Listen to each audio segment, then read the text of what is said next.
All right. Yeah, we're getting better at that. If me and you would quit doing the same stuff, we got to work on that. My hands are Hello, not every. touching anything. What's up, everybody? How are y'all doing today? My light over here is flickering, so if I look like I'm flashing, it's not the paparazzi; it's my light having spasms. Uh, but, You anyways, uh, you getting so popular. You got paparazzi. no, I don't think I'm in no danger of having that anytime soon. So we'll roll through the comments and see who's here as usual. Unless, hey, well, how would you do that? That saved me some. There you go. You go through Not there and now. do I'm the gonna have roll to. call. I gotta do some scrolling here. All Yeah, I right. mean, let's mix it up a little. All right. All right. Right. Well, going way back, some of the early ones in before the show. We've got Sim the Tourney from all the way from France. Checking in from France. That's awesome. We got Jack in the shop. He's here quite often. Vince Nobucks, welcome. Cole Woodworks, Chris Gallagher down under, Steve Holcomb. We got Brandon M. Brian Smith's in the house. He's not late this week. We got to be nice. Can't make fun of him. Jim Pitts, welcome. Mark Bigham, Jeff Benedict, Mike Pierce. Good evening, everyone. Scott Johnson, how are you doing? Kevin Rich from Chattanooga, Tennessee. A lot of times I'll be heading down south. A lot of times I do drive through Chattanooga, but won't be doing it this year. Janny Hollister from Southeast Texas. Roger Court, North Illinois. Jeremy Jordan, Soaking and Rays, sunny Space Coast, Florida. That's a place I would love. I'd love to go to Kennedy Space Center sometime.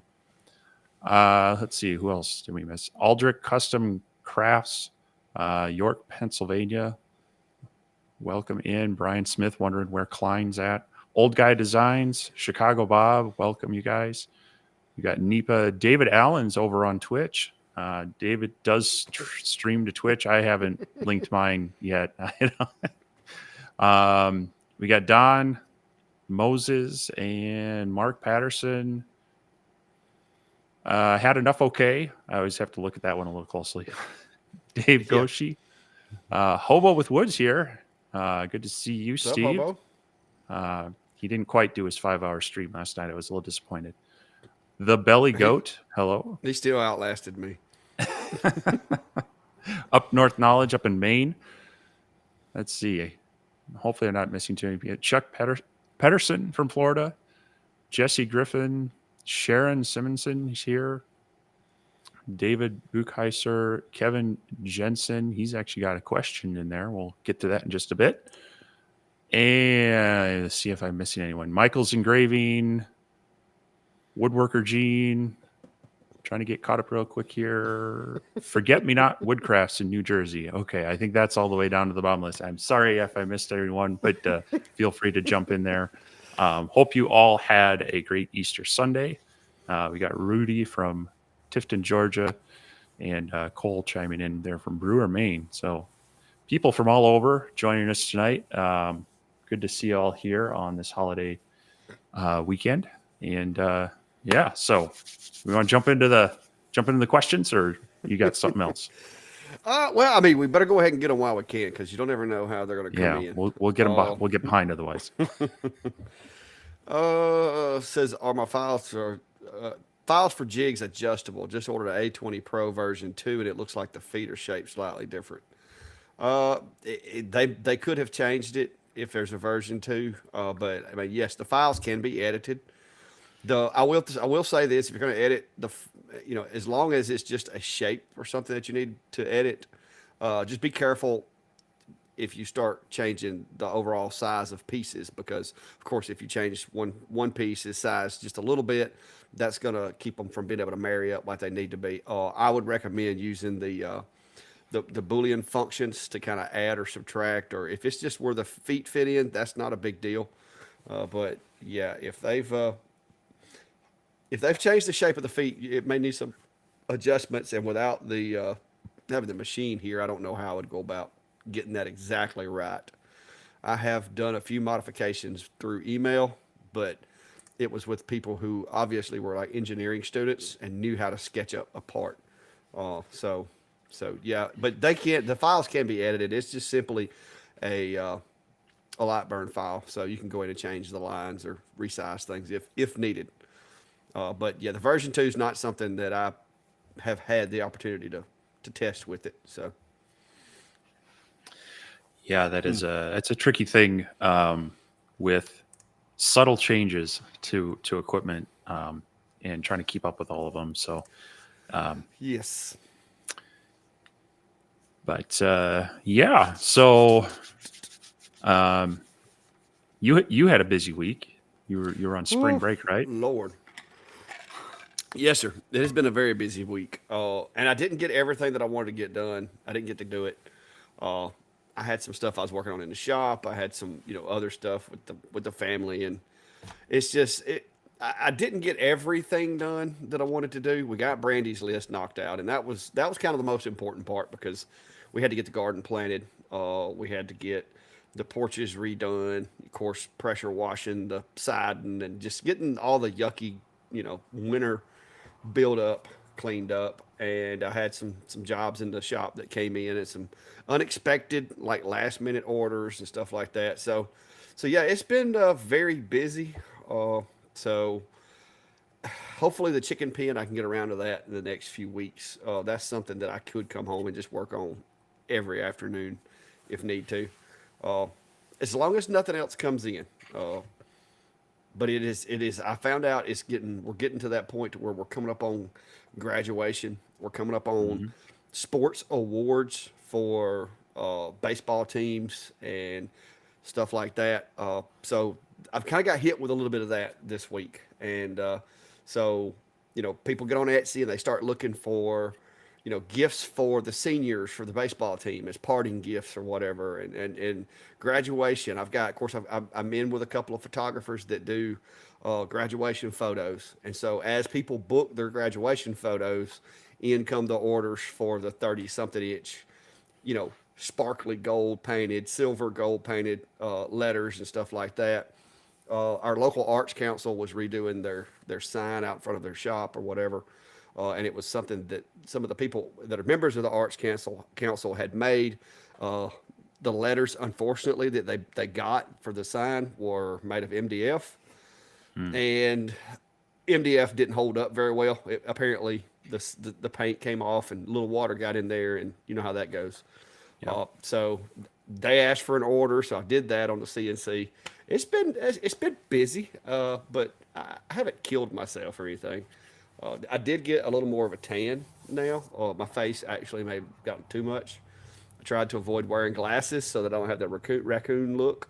But when running the paint sprayer, I had to wear that mask, because of Mm. the blowback and stuff. I was really hoping I wasn't going to have like a tan line around here, but it appears that it didn't quite get me there. So good to go. But that's been it. I think you've been at the daily grind all week though, and that's where I'm back to tomorrow. So Yeah. It's been interesting for me. My the I made person I this. report to at the college actually took a different job within the state of Minnesota, and so they left on Tuesday, and so now we're in this interim phase, and that means extra work for me at a perfect time when I'm trying to. I kind of realized today, oh, I'm leaving in less than 3 weeks, so Yeah. I need to get things ready for all sorts of stuff. So, but yeah, work has kind of really consumed me. Not that I've been working overtime, but you get into these situations where you're all of a sudden trying to, you're covering multiple departments and kind of making sure things are still going, and you know, it's stressful. And so there are some days I came home and I had to take a nap and wasn't as productive as I needed to be. So, but we'll see. Well, I think we kind of got things kind of into a groove, hopefully, and so I'll have some extra time in the shop.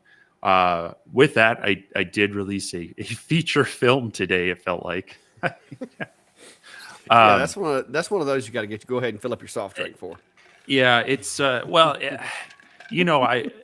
I I do, and I know you do too. We like to take feedback on past videos and try to incorporate that into future ones. And so with the X2S1, I've been doing a few projects with it and haven't really done a full up review. And to be honest, I don't necessarily like just the straight up review things. I try to mix it in with project stuff. And one of the comments I've gotten in the past has been, do you have more of like a getting started? How do I install this laser? How do I, get my settings? And so I kind of took that approach with this video as, the S1 is something that, a lot of people might look at as their first laser. It's marketed as one of those.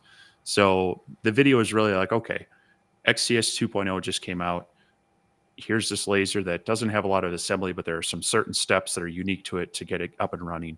Let's just kind of walk through that and then walk through, how you would do your first initial couple projects and how you would do some material testing. And that instructional type stuff does get a little bit long. I did try to pare it down as much as I could. And I know sometimes I could probably be a little verbose, but I got it down from, what did I tell you the other day? It was like 2 hours and 45 minutes. It started out at it started out just shy of 3 hours. And I was like, dude, you better break that into a mini series. the extended version of Lord of the Rings down to the made for TV version. Yeah. But it is about an hour and 15 minutes. There is some good information in there. And a certain someone makes a little cameo appearance partway through the video. I saw that. So hopefully it does well, and I know it's not going to be for everyone, but it hopefully helps out some people that are just getting into it and needing to know, what do I do with this thing? How do I make it work? So, but I am going to continue to have some more project and instructional videos with that one, as also some of the other lasers that I do have in my shop and may or may not be coming. I know people last week about the Atom Stack, and no new news on the 70 watt one. So we're still waiting there. Yeah. But yeah, it's coming along in the shop again. I'll hopefully be out here a little bit before I have to start heading south here in 2.5 weeks. Yeah, and we're going to be looking forward to that trip. But yeah, I just saw Cody came into the room there somewhere. I saw a comment. Yeah. So hello, Cody. I don't know if you saw my recent project, but I did do some acrylic this past week. I've been wanting to do it. I could never quite get around to it. It was just like things kept coming up, like you said. You have all these great ideas of what you want to try to do, and acrylic's never really been my strong suit. So I decided that, I'm going to go ahead and play with it. And one of the things I made, which unfortunately I wanted it close to the CNC. And so what I wound up doing was taking it, and I used some of the tape that I use on the CNC to adhere it to, you can probably see it right there. I mounted it using some of the double-sided tape to the left side of my CNC where I keep up with all my bits. But this is what I ended up coming up with. And I'm waiting on the next three for my set to come in.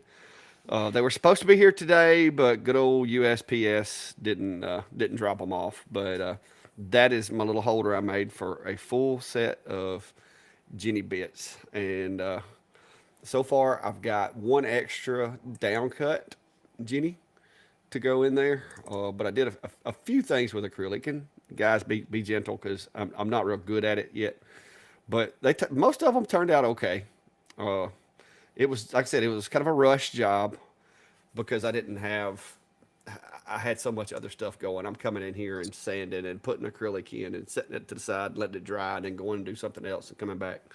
The coolest part is my little coaster. I made myself a new coaster for right here at my table, and that's actually a CNC back filled with black, and turned out pretty good. Now I did put an abundance, a little feet on the bottom of it because it's dusty out here, and I didn't want it sliding around. But yeah, learning new things. So those are epoxy filled? Yes. Okay. You said acrylic, so I was well, I don't know. I was getting. I'm like, wow, that's some tight inlays on acrylic. No, that is a poured epoxy. Yeah, And there you go. like I Okay. said, it was just a. This was actually, if you watched my SageSmart 3030 Pro Ver video, this was a carve I did with it. I just threw it in a box over here, and Mhm. then I had some black leftover epoxy, and I'm like, I need something to use it on, and I grabbed this up, and I'm like, you know what, coaster, that'll make a coaster. So that's what I did. Hang on, I got the other one still in here too, I think. And then I got this one. This was from the folks over at the Butterfly Bridge. It's a child advocacy center. They do forensic interviews with kids that have been victims of crime or whatever. And so we partner with them a lot. I do donations for fundraisers and stuff like that for them for their auction. And their graphic, I was just like, you know what? I wonder what their graphic would look like, because it's basically like a butterfly kind of bullying into a handprint. I was Mhm. like, I bet that would be an easy one to backfill. And I had a little scrap piece of quarter sawn oak. So I was like, you know what? CNC project. Very cool. And it turned out pretty well. But yeah, just playing around, because as you know, sometimes you get wrapped up doing stuff to just to answer questions and help people with their problems, that sometimes the things that we want to do kind of get pushed to the back. You don't do the Oh yeah. creative, fun things that you want to do. You're too busy trying to do a video to help somebody with this or help somebody with that. So I was like, you know what? I'm carving out myself some time. I wanted the Genie bit holder for the full set because I think it's cool. And I wanted to just play with the epoxy that I picked up over in Georgia, and did a little quick video on it. Like I said, my research was very minimal, because I'm one of those that I just like to get in there and learn it. I like screwing up stuff to learn. So, that's what I did. And Cody, I've actually had quite a few people request that CNC file for that thing, because they said they're fixing to order some Genie bits and they want that holder to put them in. I did not let the logo go with it, but I did make that file public for folks in the video to be able to download that and use the file that I generated for the cutouts and everything. So you probably going to have a lot more orders coming in. Well, that's on my list as well. I've got the top drawer of my CNC that holds my bits right there, and I used to have a little more order to it, but yeah, since I've ordered more of Cody's bits and have a few more of the Amana tools and others for various things, I need to reorganize that, and I'm going to do a different spin on that and include a couple other tools in them. But Well, that's the fun about having these machines is Well, it's not the only It's not the only one I have. yeah, So I have no, lots of them.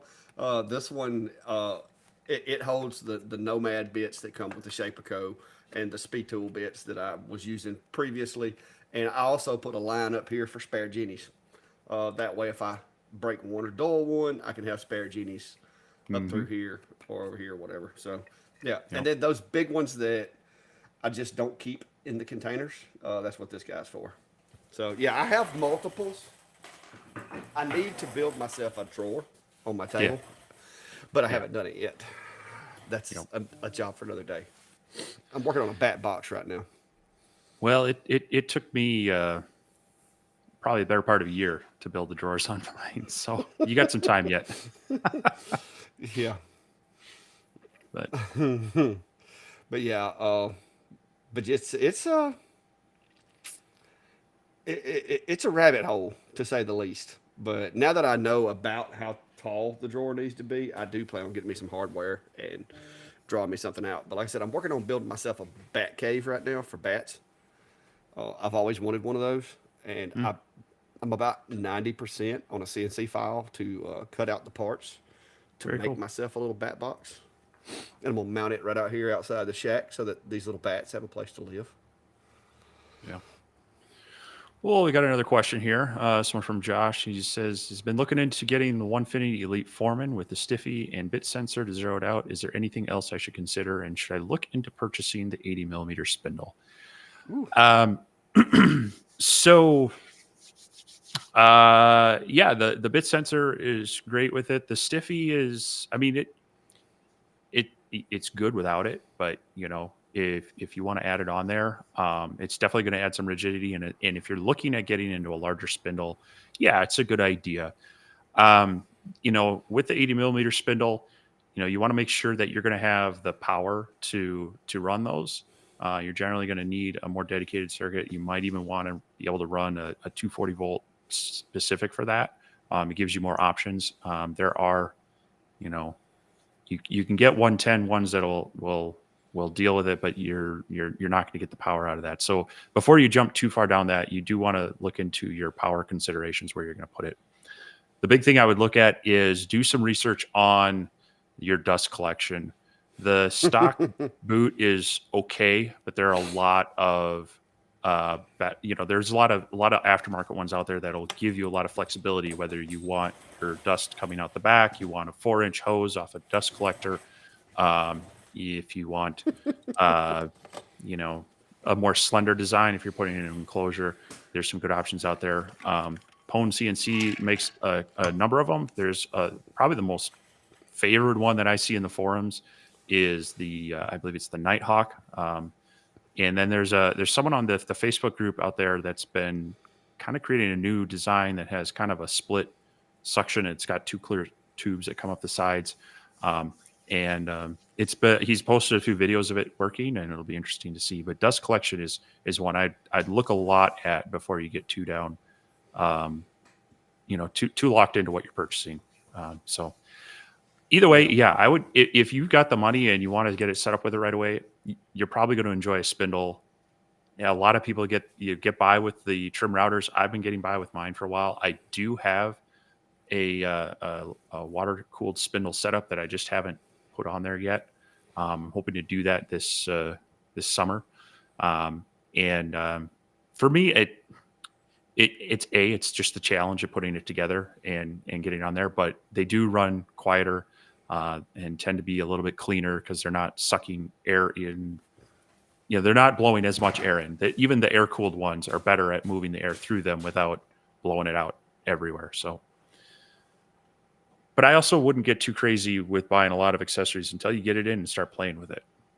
You may find there's some things on it that you want to do differently. So, but that's a great option. I'm actually looking at doing the upgrade of mine to the Elite. We'll see. I've got a few other things I probably should pay for first. Something about, I think they call them a mini split. Someone has told me I should maybe look into. But we're going to get a little sound demonstration from David here on his. Well, I don't have any wood in there, but I just got through cutting out a sign a little while ago, so I got the engrave on the sign set to run. But that's I can move the mic around here a little bit further. But that's the spindle with the dust collection and everything running right there. So it's nowhere near, and that's one thing I will say. The loudest part of this CNC now is the bit churning through the material. I can't hardly hear the dust collection. The singing of the steppers is louder than the spindle or the dust collector at this point. And that's that robotic sound that you hear when they change direction. But I'm really happy with it, and I am running the Shopsmith dust collection system. It's one of the more expensive dust collection systems that I've ever used, but now that I've had it for a couple of weeks and running it, it's definitely worth it for hearing, as well as it picks up chips really, really well. So let me stop that right quick. So we ain't got to sit here. I don't know how loud it is on y'all's end. It shouldn't be too bad. It's not terrible. I mean, we can still hear you over it. And, definitely hear that it's running. But yeah, a dust collection system on a CNC is definitely worth looking into. You can get by with a shop vac. I would definitely recommend a Cyclone. As a matter of fact, I've been running the Oneida Cyclone on a shop vac for my current setup. On my older one, I was able to either use the dust collector or a standalone shop vac on a Cyclone, and they do a decent job. But it's hard to beat the airflow of a dust collector. So yeah, Cody, the master controller, all the options. I mean, I came from using Mach 3 on my first machine, and so that's pretty powerful, but it doesn't even have necessarily all the control and the feedback that the Masso does.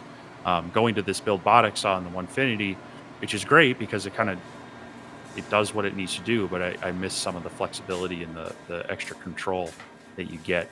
So that's kind of my big driver there is getting some of those fine tuning controls back in on it. So, oh, it's so much quieter now. I mean, it is quieter, but I really wish I had a router over there for you to listen to it, because when I came from using the Makita router to using that Spindle, it was like, wow, Hmm. this is different. Now, like I said, coming out of the gate, depending on your budget, it may be something that you decide to hold off on and invest in other peripherals, like you said, such as a good dust collection or whatever, because that's shop vacs are horrific for dust collection. I've got my little cleanup vac, which is a rigid, just a small, I think it's like a 10-gallon rigid that I use for, cleaning up parts and stuff before I go moving them and throwing all the chips, because the chips do accumulate around the tabs. Everywhere else, this system pretty much pulls all of them out, but around the tabs, I'll still have like little puddles of chips. So I try to get those off there before I go to moving things around. Yeah. Well, I mean, shop vacs, they tend to have those pleated filters on them, and those get clogged up with fine dust really quickly, and so that reduces your flow. And they are a smaller pipe, and they're going for higher speed, higher pressure than as opposed to maybe moving a lot of air. So Yeah. they do work, and that's why I recommend getting a cyclone separator so that your filter doesn't get clogged up so much. And as a matter of fact, if you got a good cyclone on it, you can actually remove that filter, and then the shop vac's gonna, it shouldn't kick any dust through because the cyclone should be collecting it, and then it won't reduce its efficiency because of that filter getting clogged up. Yeah. There's a good question for you. I'm not sure I'm understanding. Uh, how, how do you feel nail holes in hard plank? I don't know what we're Well, talking about exactly. um, it depends on the project and such. What a lot of people will do is you you take your rotary sander, you put the little dust bag on it, and you sand the material to get some fine dust that matches that wood, and then you mix that in with a little bit of wood glue, fill in your nail holes, and then you can sand that down, and then that wood dust from the actual board should be a pretty close color match and be hidden pretty well. Now, most of the time, I'm trying to use pin nails, so they're very fine, so they're hard to see to begin with, and so there I might even just sand over it to get a little sand dust pack in there, maybe get a little CA glue down in there, and let that um, fill in. Um, but a lot of other times, I'll go the full route of you countersink it and drill. Get yourself a plug cutter, take some of your wood, and make some plugs out of the same one. Try to get the grain pretty close, and then you just glue those down and cut them flush, sand them, and they almost disappear. But if Oh, he's it's talking about hardy board. Okay, I got you.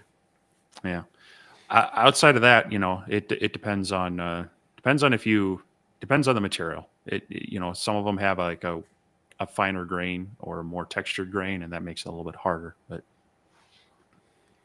Yeah, I don't fool with a lot of that. I know what you're talking about now. You're talking about the hardy board, which is the it's basically like imitation wood grain yeah, panels that goes on the outside of houses.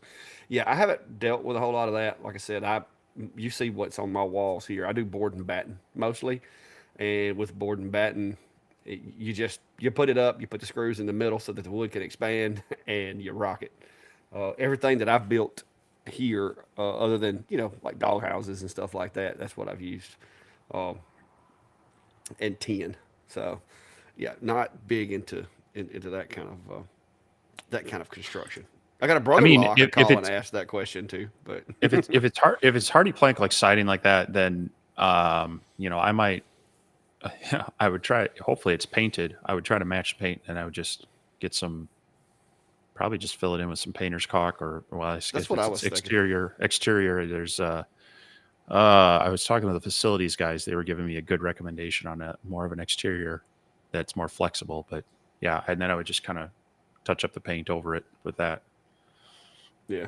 Uh, so far, Gerard, yeah. Uh, I've only run MDF when I was surfacing the machine, but that was actually one of the first uh, jobs that I did once I got the new dust collection system. Because up until that point, I hadn't I hadn't completely set the machine up. I'm not gonna lie. I was playing with it, thinking that I was gonna probably mess the cutting surface up enough that I would need to surface it. So I was like, okay, I'm just gonna wait, do some rough projects, and then I'll surface it later.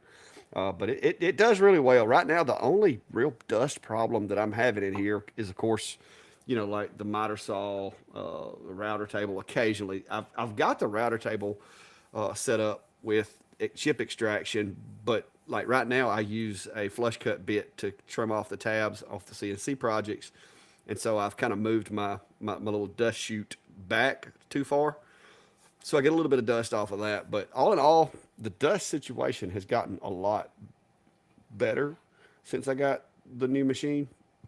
As far as the dust boot that's on the Shapeco, I've got it's the fixed dust boot, so it doesn't go up and down with the bit, which is a lot more convenient when you're doing thick cuts. Because if you're doing thick cuts, you can't let the boot down, but to the top of where the bit's going to be when it's cutting, or it puts pressure upwards, and like it'll make the little bristles get caught in the bits if you're not careful, and all kinds of bad stuff. So I like the fixed better. I do have the attached one as well, but like I said, so far the fixed has kind of been my go-to. I paid the extra money for that thing. I figure I might as well use it. But yeah. Mm-hmm.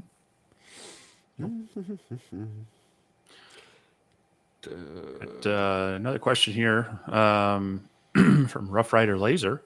Designing a 6-foot exhaust using 4-inch PVC, mainly for 2 Rolly MK2s coming in at 45 degrees. Should I remove the fans from the MK2s? Yeah, depending on the inline fan you have, and if it's only a 6-foot run, your inline fan, hopefully you have that as close to your outlet as possible, because you want it pulling as far as it can rather than pushing the air. That your fans included on the cases are generally going to be running at a lower power, and so when they're doing that, and the way electric motor runs, it kind of just wants to spin at a constant speed. So it's actually going to cause resistance if the air pulling from the fan is moving faster than that. So it's actually going to slow things down.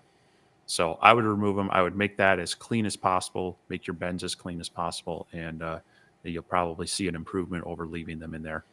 I took the one out of my P2 when I did my exhaust setup. I haven't looked into the S1 as closely to see how easily that can be removed. I'd like to get that one out of there, just so that it's not impeding the flow. But on any of the others, yeah, I try to not have any of those little small computer fan type things in there.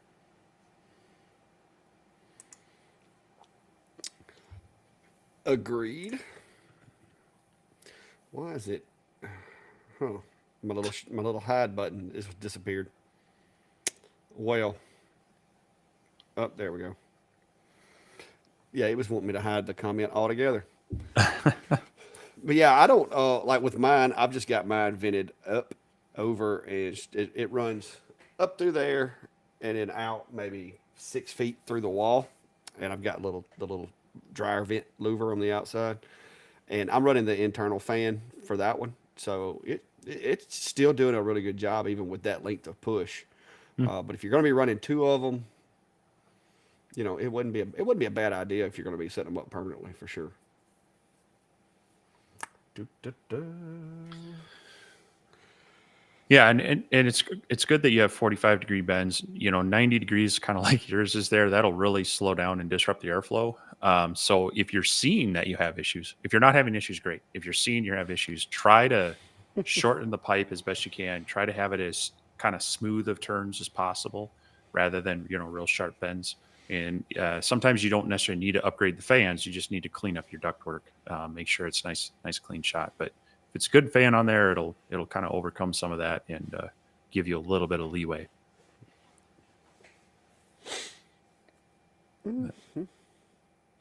Yeah, it's hard to run a hose through your room using only 45-degree angles unless you've got like 50 feet to turn it around. It's like trying to turn around a semi truck. Yeah, well, and that's And that one is also used with my testing table. I take it loose from or I can use it with that guy or any other machine. So you know, it's flexible. it comes down to, after you've used your machines a little bit, you start going, okay, I can come up with a better layout here. And sometimes it means moving machines closer to power, or in this case, closer to your outlet for air. Maybe you got to have it by a window because you can't just, poke a hole in every wall.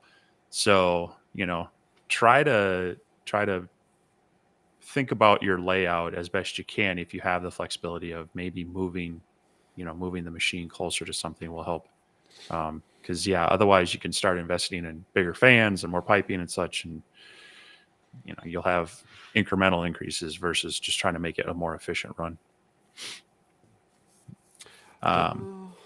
Here's a question before it gets too far away from us. Todd's asking, he's got a X-Tool D1 Pro 20 watt, trying to get settings of watch videos, just don't know where to start with my settings for a test card. So depends on if you're cutting or engraving, and then also it's going to depend on the type of material. I'm thinking as far as cutting, if you're going with like 1/8 inch or 3 millimeter material, I would go from probably, I don't know, 7 or 8 millimeters a second on up to 12 to 14. Might be, that's probably going to be a little high for the range. You could probably go from actually 5 to 10, start there on your cutting for 1/8 inch material and see how it does. If you've got a good setup, good air, and maybe some lightweight material, you might need to tweak it up from there. But I would start there. As far as engraving with a 20 watt, I'm probably not going to go under about 150 millimeters a second. 100, you start getting a lot of charring and higher power. It depends on the look you're going for and your air assist setup. The 20 watt machines, if I was going for like oak, trying to get a deep dark burn, I would run it down to 100. But I was also running air assist and tweaking the focus to get a blacker burn so that I get more contrast. So I definitely wouldn't go below 100 for an engrave, even on some of the harder materials like cherry, oak, and maple.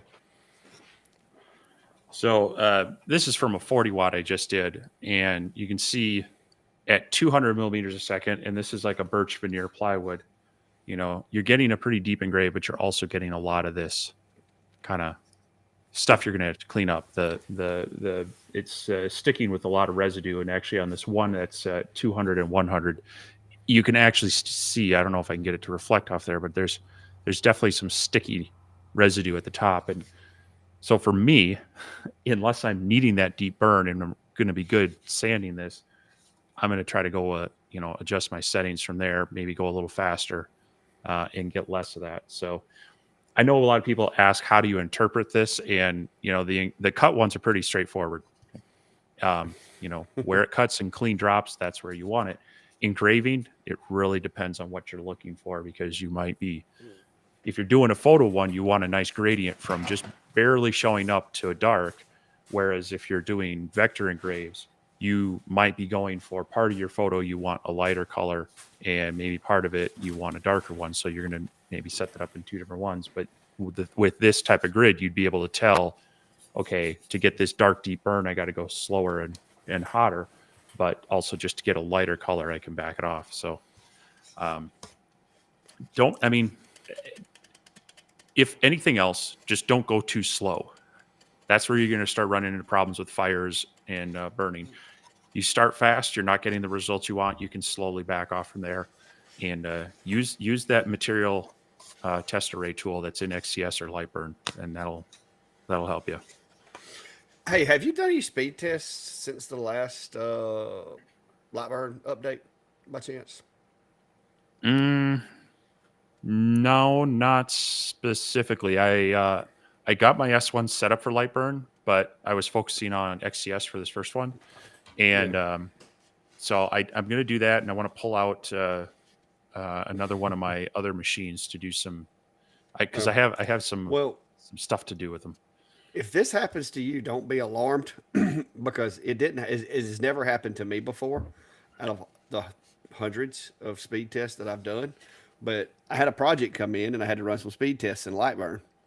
And yes, I set everything up properly, but the numbers are not engraving. Hmm. So this was for a project that I had to do for the baseball team, and yeah, so I was trying to find my laser engraving setting for this birch plywood, and so that's what I ended up getting. And Interesting. I didn't have time because it was one of those rush orders. I didn't have Mm. time to go in there and figure out why it was doing it. I just, I knew what my settings were, and I just found the Yeah. setting and made Now, my adjustments. And this was my second test, and then I'm like, okay, that works, and I moved on. But yeah, even when in you the say preview, when you preview it, it shows no numbers. when you say the latest version, now are you running the beta 1.6 or are you talking about 1.506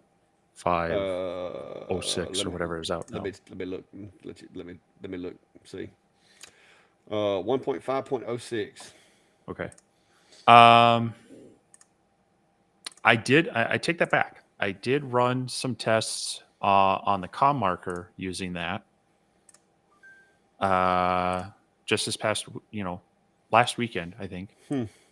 And I was getting the labels on there, but now I'm kind of curious. I kind of almost want to fire up the S1 and test it. Okay, well, it may be something with this because the tool looks different.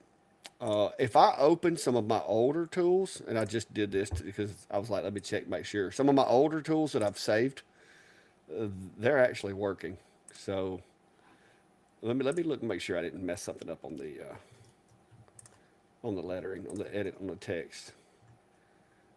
Uh, no, 100% power, 127. Yeah, I mean everything's right. So I don't know if it's something because this is a recent speed and power test that I've done, but yeah, it is definitely not turning out the way that it's supposed to. Even in preview, it's not showing the numbers. So Hmm.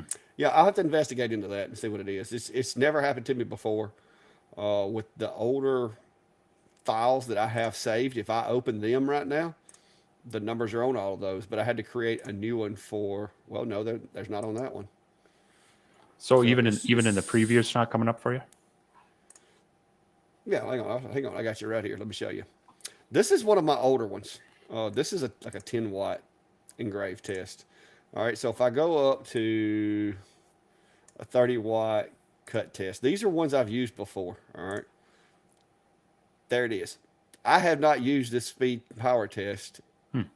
in a while, but that's the preview. And I've used it before and it worked perfectly fine. Matter of fact, here is 30-watt tumbler test. We just used this one the other day when Klein was over here to do his tumblers, which that one is actually working. It's some of them will work, some of them won't. It's got to be something in and if you look that was, but if you go to the text settings, 100% power or 100% speed, 80% power, I mean everything's there unless I don't know. It's an anomaly, and I've got to figure it out. But it only started after this last update to 1.506. But yeah, it was a bit Well, of a thorn in my rear the other day when I was trying to rush that job out, and I was like, "Why is my speed test not working?" So so I've got 1.506, mm-hmm. and I don't know, just random numbers in here, Create a new one. but it's there. All right. Well, I mean, I can. This is kind of just the default one. So let's see here. We'll change this to. Like I said, it may be a bug in my machine. Maybe I need a reboot. But I restart my computer every morning or when I come out here. So, Changing numbers. but anyway, if it Yeah. happens, I don't know. So in your edit text settings, Hey, everything's on. Everything was on. including the output button. I mean, I can double check, but yeah, I'm pretty sure I looked at all that. But anyway, it was just an anomaly because a lot of these speed tests I have used before, and yeah, it's. I mean, it's using a blue layer. I wonder if it's pulling from the layers. But yeah, I mean, wait a minute. Nope. Yeah, the blue layer. Okay, that's what it is. It's using that darn blue layer, and I had the blue layer turned off. No, still not doing it. Not sure what is going on here. Did you pay your Lightburn tax? I'm gonna play around with it and figure it out, but yeah, edit text, So, output. Okay, yeah, that's. I think that may have been what it was because now that I think about it, I bet it was pulling that blue layer. I did use the blue layer to do a framing line, and I bet when I turned that blue layer off, that's what did it because that fixed it. That's what it was. The output. I don't know why that blue layer. Apparently, it pulled it from the layers over to the right. When I was setting that up, I instead of a tool line, I used the little blue line. Okay, so I messed myself up. See, it happens. it does. Yeah, it does like to pull in some of the settings from those layers. So something to watch out for. But I know Hobo was having issues with the docking feature where he has to be within the work area, and other people were noting the same thing, which works for me inside or outside the work area. But so occasionally there can be something that trips it up, and that's the with Lightburn, there's a lot of different ways to do things. They give you a lot of flexibility to do things and change settings. That's the benefit. That's also the curse because Yeah. you could screw up a setting somewhere, and now you have a bunch of options to go back through and look to see where it's at. So Yeah, I guess that's what happened was because, like I said, when I turned that line off, because if you look, well, you can't see nothing over there right now. I got the lights turned off, but I did a little short where I took and burnt just a little etched line in the piece of wood, and then I placed the project on that burned line. Well, once I went to run the design, I cut the blue layer off, and when I did, it killed the text. Is what happened. So I'm gonna have to make sure I don't use that blue line for that anymore. I'll have to use one of the ones at the very end that I never use. right, yeah, I But try yeah, to. that's exactly what happened. I messed it up myself, but I worked through it. I got the projects done. They turned out good. It was just, whew, it was just Yeah. a mess. But it is really busted here. See if that fixes it. Yeah, you can see that's the line that I turned off right there. Whoa, bright lights. That's the line that I turned off. And when I turned that off, it turned my text off in the speed test. Yeah, there I you did go. not realize those two were codependent, but apparently they are.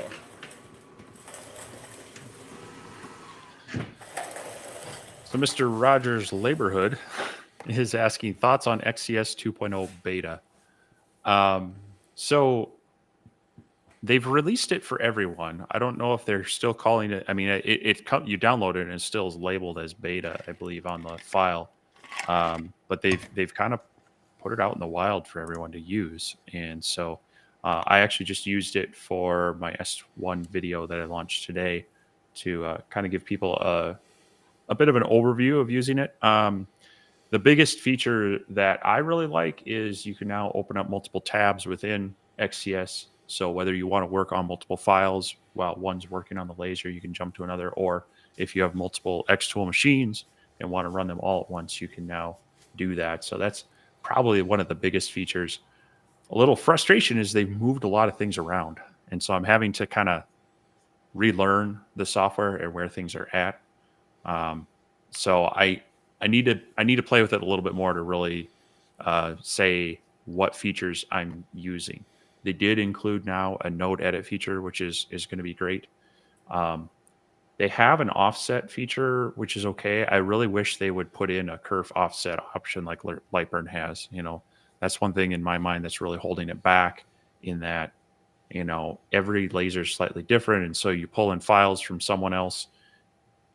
If they have it just set at a 1/4 inch material and things are just exactly a 1/4 inch, well, you need to do your offset to get real tight fitting features there. So um, I plan on playing with it a little bit more, mixing it in with Lightburn as much so I can kind of get a better feel for it before I really say yay or nay on is XCS 2.0 better or is it just different.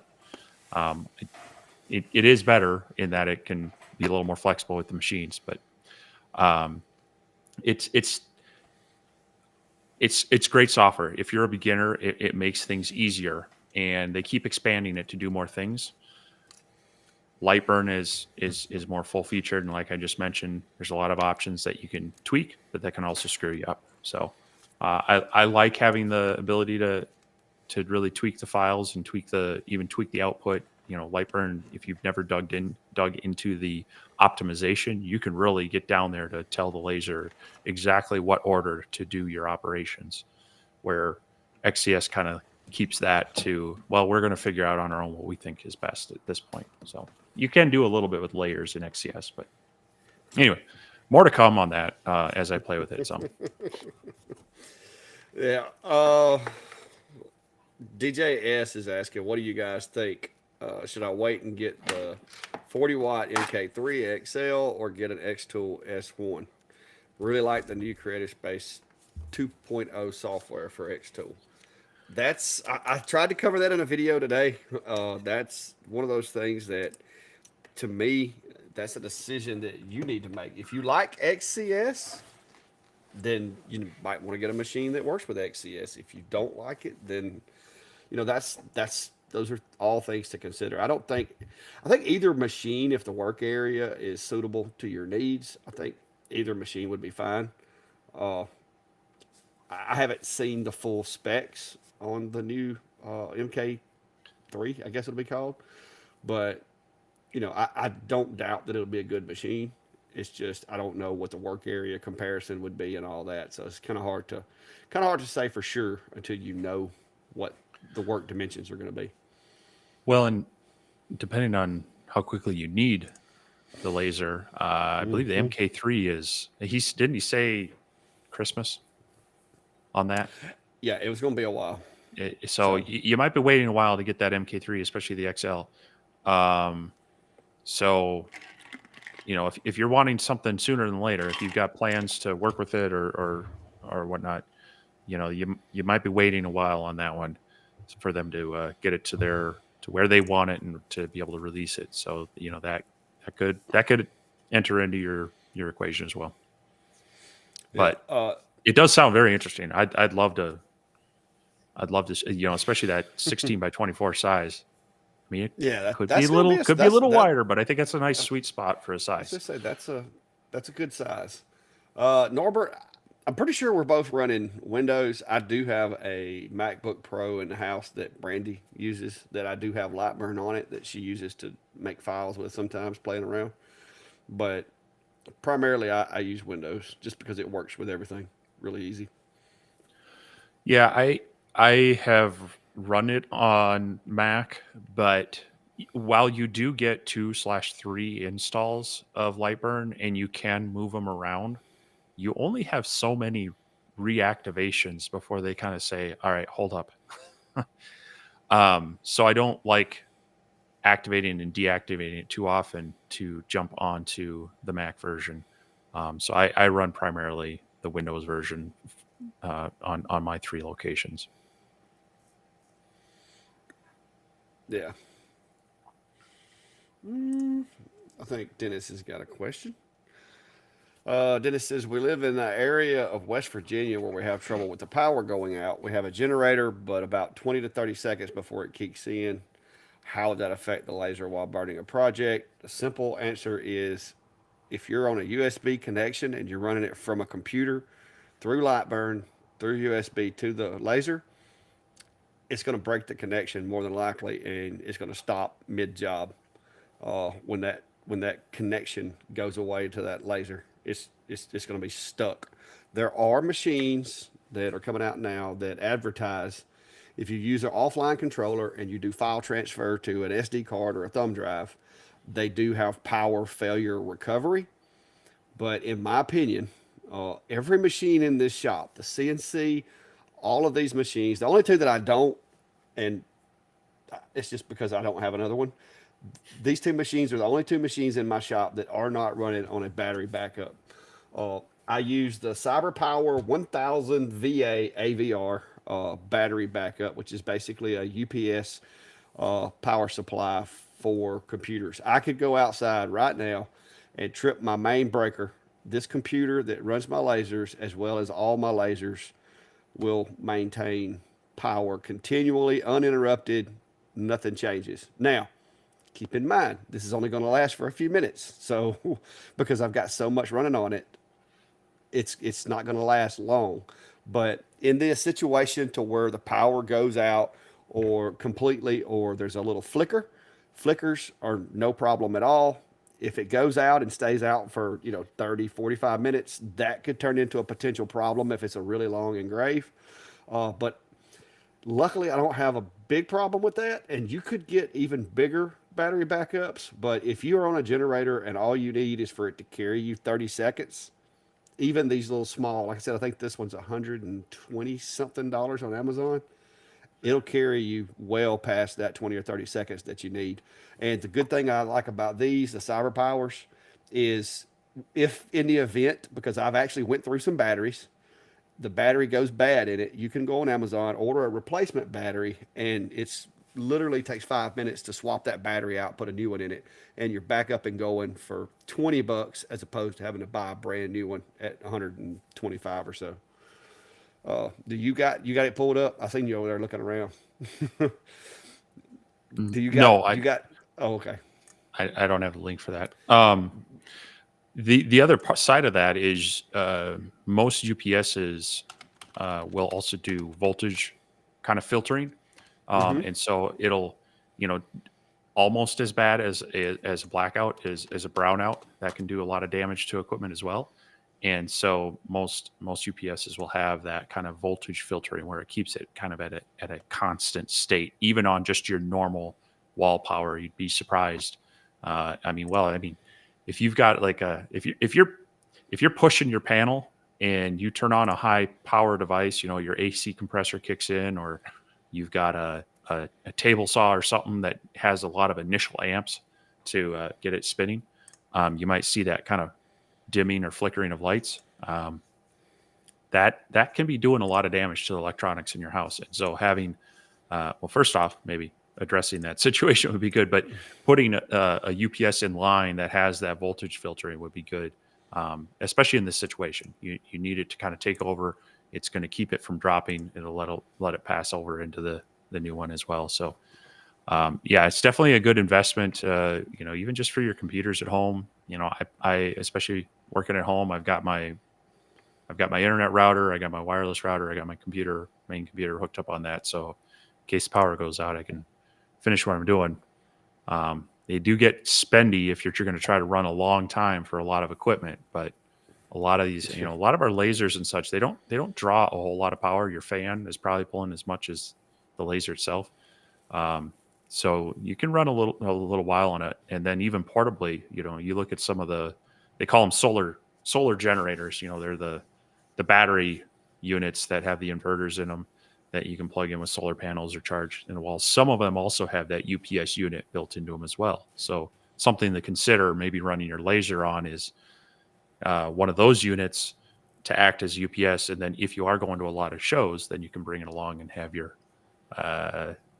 power source. So Yeah, I've got one mounted on my portable clack shack, my table that I take to events. And, in the event that I don't want to run the generator or I can't run the generator, or if somebody wants to trip over an extension cord or unplug mine to plug theirs in or whatever, it doesn't kill everything on my table. Now, this Cyber Power one I've got here, when I went to my Amazon cart, I realized they discontinued this particular model, but the link in the description is the one that I bought when I did the CNC table.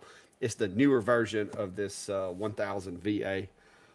But they're both basically the same price. But apparently Amazon's discontinued the one that I've got over here, which this one's on its second battery. I think the ones in the house, I got two of them in the house. I think both of those are on their second batteries as well. Uh, but I've had some of them. I've had 5 years. Uh, I just keep putting new batteries in them, and that's why I keep buying the same one. Is because I know the process for changing the battery out with those machines. But yeah, it's good to have for any situation, as well as like you mentioned, a power surge. You know, somebody hits a power pole, lightning hits down the street. A UPS is a sacrificial lamb, so to speak, to keep all that electricity from running through your computers, your network set up, as well as your lasers and stuff. So, doo-doo-doo. But that's about Yeah, it. I've got a Cyber Power One on my workstation and router and such inside, but I splurged and got the 1,000 watt 1500 VA version, Mm, so it runs it a little bit longer. I would imagine, especially if it's just running network stuff. Well, but I bought it back in 2017, so I think it was a little bit cheaper. Yeah, I Uh, got a deal on it. It was 120 bucks then. It's now 220. So Oh, I was gonna say if you got it for 120, you stole that because they're yeah, 189 right now. Well, I just looked at the yeah, one that I bought. yeah, they're not cheap. Uh, Brandon's asking any options on an external hard drive, 1 terabyte or 2 terabyte. Well, that kind of depends on what you're doing with it and how much money you want to spend. If you're just saving Lightburn stuff to it and not image files or video, it's going to take you a while to fill up a 1 terabyte. Yeah, and it depends on what your use for it is. Um, if you're wanting to transfer files from one computer to another, and they're bigger files, it's a good solution. But as far as backing up, if you have an external hard drive attached to your computer and it gets hit with a virus or something else, it can take out that external hard drive as well. I actually pay for cloud storage, and I back up most of my Lightburn or other design files there, which then also allows me to transfer from one computer to another fairly quickly because those don't take a long time to upload. Now, backing up raw video files, that I don't do. I do that more locally, and then I have a secondary internal hard drive. Even on my laptop, I have a secondary internal hard drive. I dump them there, and for me, I kind of stick with the mainstays. USB 3, Western Digital, or Seagate are kind of the ones I tend to look at. Um, Mm. but I don't use those as much as others now that I've got that cloud storage, and honestly, after a while, I kind of just junk my older video files because I'll save the end cut, the overall video I've made, but after a while, I just kind of I dump the raw video files because I'm done with them. So Well, I run on this machine right here. I'm running a Samsung uh, SSD for like anything having to do with media, and I do have my computer is a bit overkill. Uh, it has the capability, which I'm only running right now. I'm only running 4 hard drives on it, which one of them is a RAID that has 8 terabytes of storage. And then I've got 4 other drives that do different things on the machine. But typically, I would say, unless you're editing a lot of video, anything over about 2 terabytes, it's going to take you a while to fill that up with files and pictures and photos and stuff. Like you're going to have an astronomical amount of photos and Lightburn files to fill up a 2 terabyte hard drive. yep. Let me see what the size of my entire directory is right now for my laser files. Oh, that's going to take a minute to calculate on the network. You got me curious too. Now I can tell you relatively quick what what my completed videos folder, the size of it. That guy is huge. It's 1.36 terabytes, and that's every video I've made in the past year and a half or so. So my raw laser files folder, which this goes back 8 years, um, and it's got well over 2,000 files in it. It's only 3.6 gig. So, um, and there's duplicates in there, I'm sure. Yeah, mine's sitting at 327 megabytes, and Yeah. that's 2 years worth of 2.5 years worth of collection Yep. in my laser files folder. That's machine setup configuration files, the stuff that comes with the machines, backups of all my Lightburn configurations, all of that. Along the lines of technology and computers, Greg Wilson, Nature Photography, is asking, will I be able to use a laptop for my 20-watt Rolly running Lightburn? Um, you should be able to. It depends on what else you want to do with it, and also depends on the laptop. I mean, if you've got, I mean, I was running Lightburn up until about a year ago on an old Dell. I mean, that thing was probably 8 years old. Now, granted, at the time when it was brand new, it was like a Dell Precision. It was a nicer laptop, but it was running Windows 7. It had 8 gigs of RAM. It had the old platter-based hard drive in it. You know, there was nothing special about it. Lightburn in and of itself does not take a whole lot of computing power, but it likes to have a stable computer running with it. Um, so I, I I wouldn't have a problem. I mean, if you've got any sort of recent laptop in the past 3 years, now it's not going to run on a Chromebook, um, and your bottom of the barrel bought at Walmart Black Friday $99 special laptop might not be the one for you. But your typical laptop these days should not have a problem running Lightburn. You do want to be mindful of the power settings, though. They do tend to have a lot of things to shut things down when it doesn't think they're in use. So you do want to go in and check your power saving features and turn most of them off, unless you tell the computer to turn off. And that's digging down into like your USB ports as well to make sure those don't turn off. But no, Lightburn is a pretty clean software. It'll run some of the simulation stuff that it does on previews might run a little chunky, and some of the resolution stuff might get a little funny on some displays that might be out of normal. But in general, you shouldn't have a problem with it. Yeah. Uh, ET, there is to an extent. You start getting up into 7, 10 terabyte storage stuff, getting into NASs and stuff like that. The price per terabyte goes up exponentially. So in some situations, I don't see somebody that'll, in their lifetime will never fill up a 1 terabyte, spending the extra money to get a 7 terabyte. But I feel you. I'm overkill from the word go. Like I said, my computer has a RAID built into it with 3 hot swap bays and 2 cold swap bays, so I can actually pull a tray out of my computer. And I think I got them all locked, but I can actually pull a tray out of my computer and swap the hard drive out if I need to. So I mean, but it's expensive. You don't always want that. Uh, I use network storage for a lot of my files because I build files in the house sometimes, save them to that central location that's hooked to my network, and then I can access them from here. Also, with my CNC, I build my files here. I have a folder over on the CNC computer that I send them to, and I execute them from over there.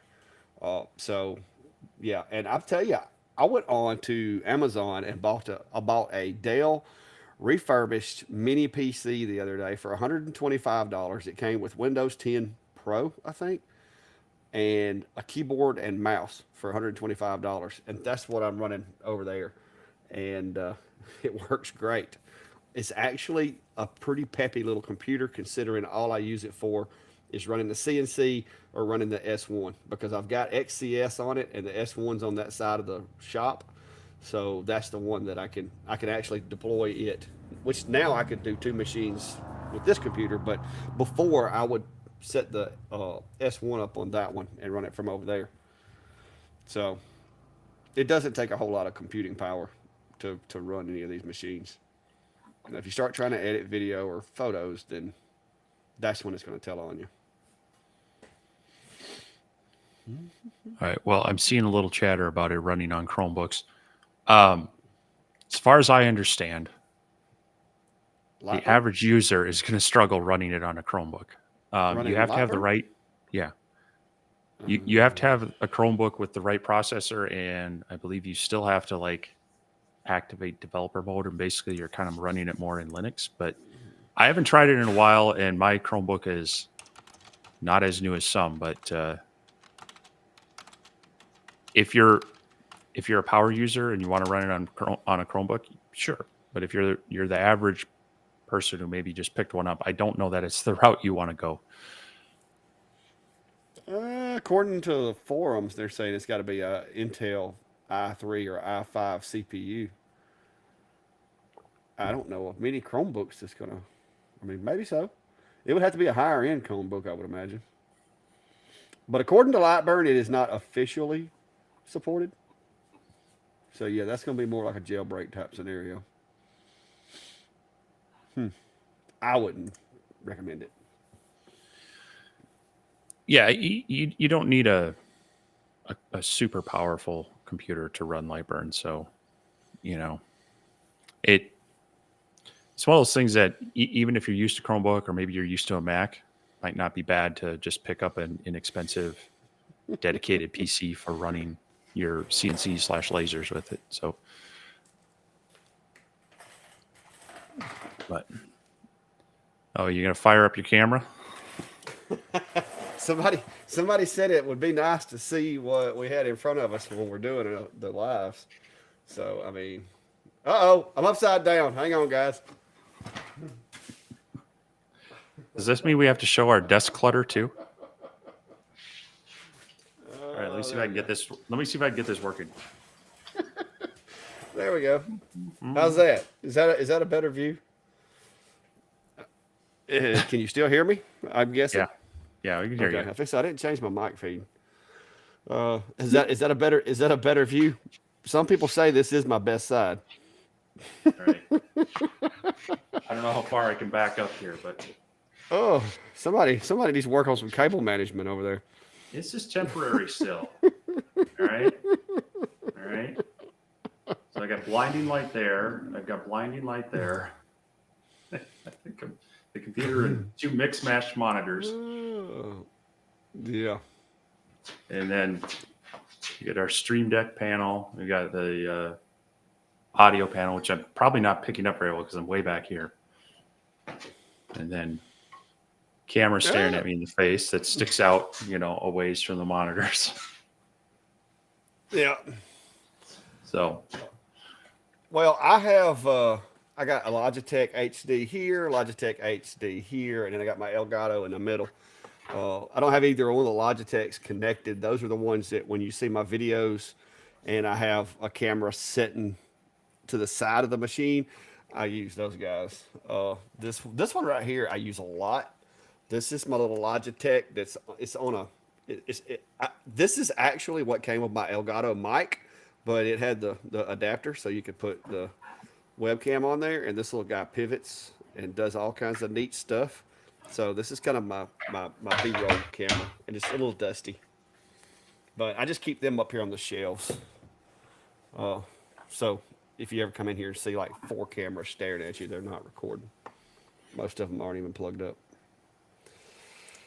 But yeah, it's a mess. It's dusty.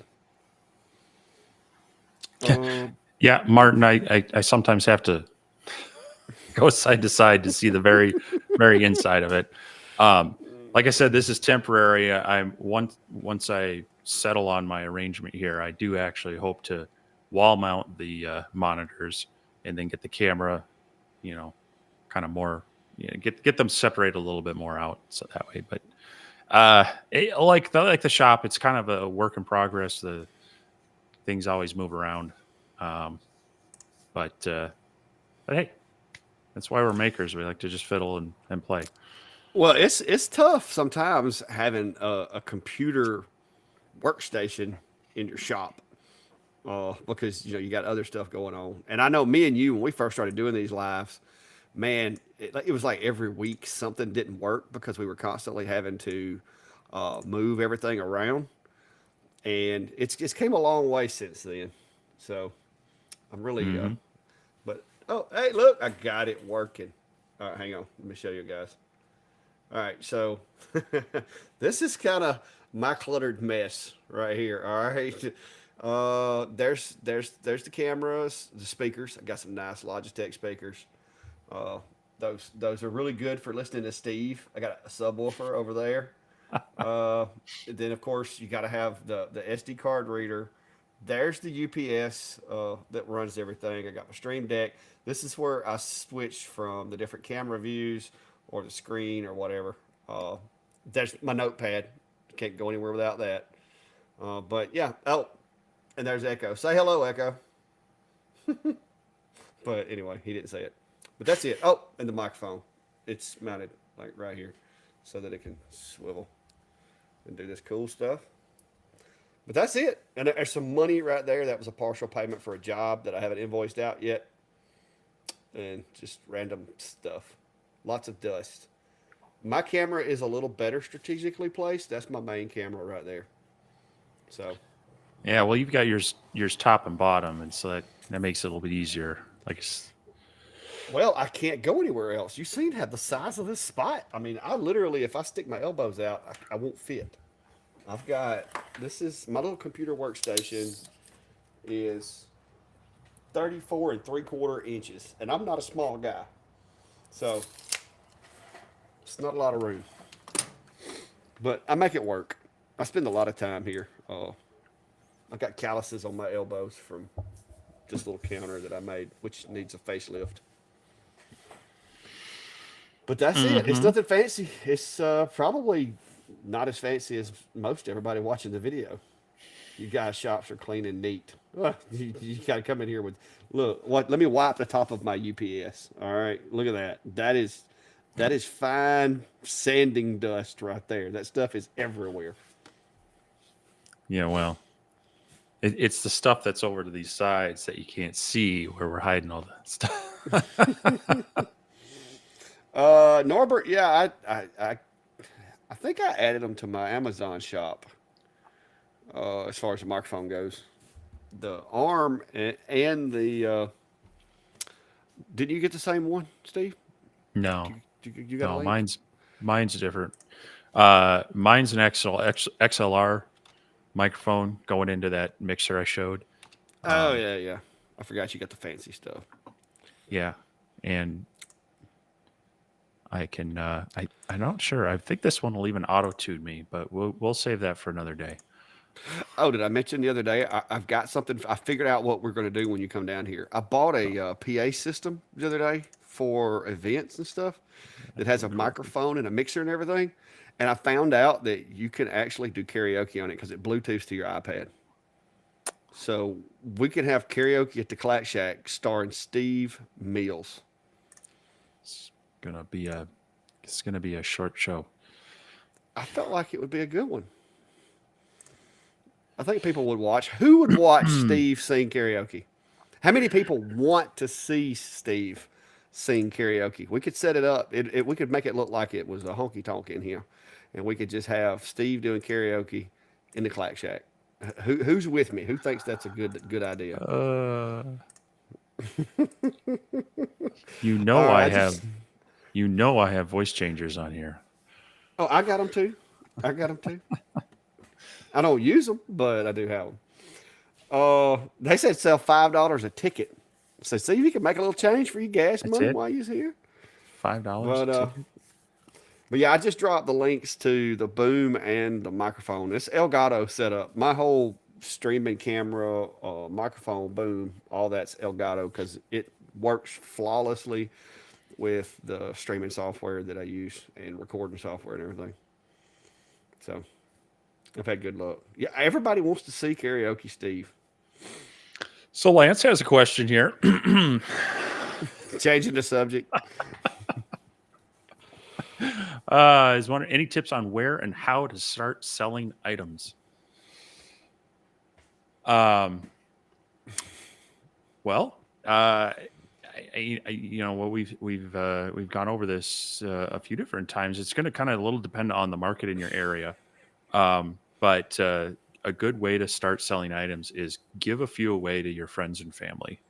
That will help you kind of learn what people like, learn, a few different methods, and, try to tag them like with your name or something on, get a bit of a brand going, put it on the bottom, and people will have them, in their office or at their house, and people will ask about them, and you can start selling them.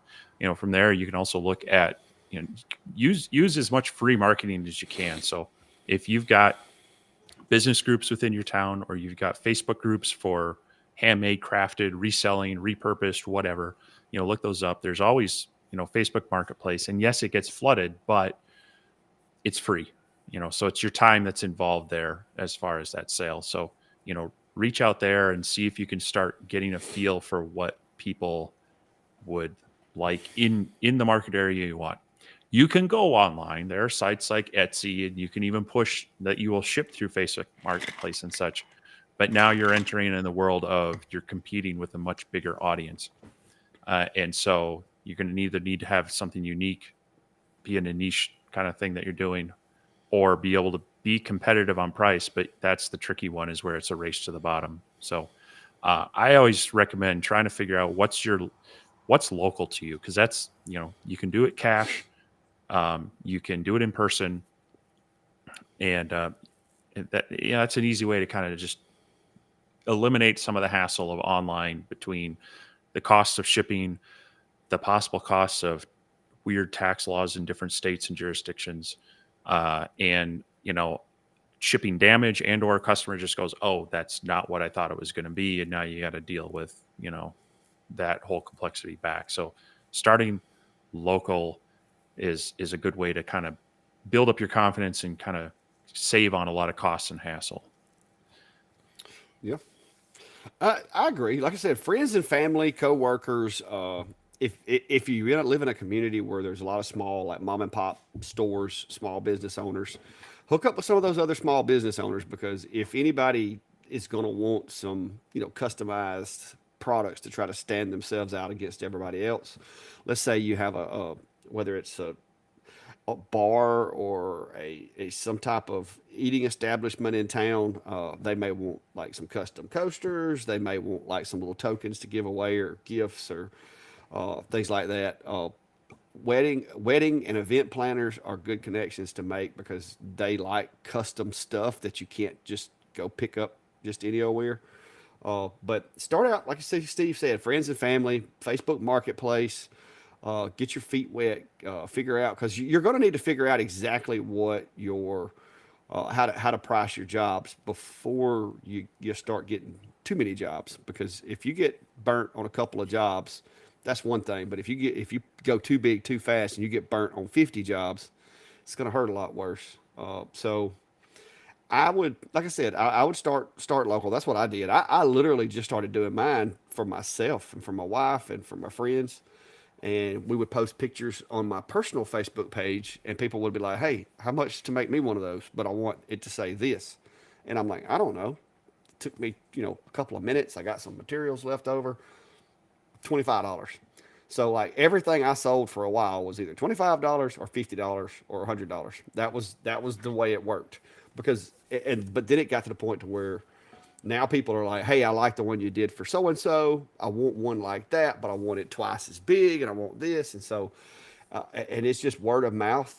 I don't sell anything online. I don't advertise anywhere outside of my Facebook page. I don't put anything on Marketplace anymore. There's people around me that do. All of my jobs I get now are just word of mouth, and I turn down a lot of jobs and send them over the client, because I don't have time doing the content creation stuff. It's just it's just too much. But yeah, start out small, work your way up. That's the best thing I can tell you. So, what do you put on your pins? Not sure I'm following. It depends on the pins. I think that's actually Dave here. That's a response to this one, which is pretty cool. Oh. I Yeah. haven't been to the Minnesota Ren Fest in a while, namely because the traffic is crazy to get in and out of there. But I thought you. they, Yeah, I thought you were talking about me.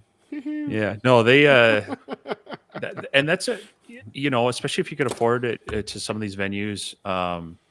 The Minnesota Renaissance Festival, I know they have a number of artisans out there, um, from glass blowers and such, and wand makers, wand turners, things like that. Cool little sculpted dragon type things, puppets.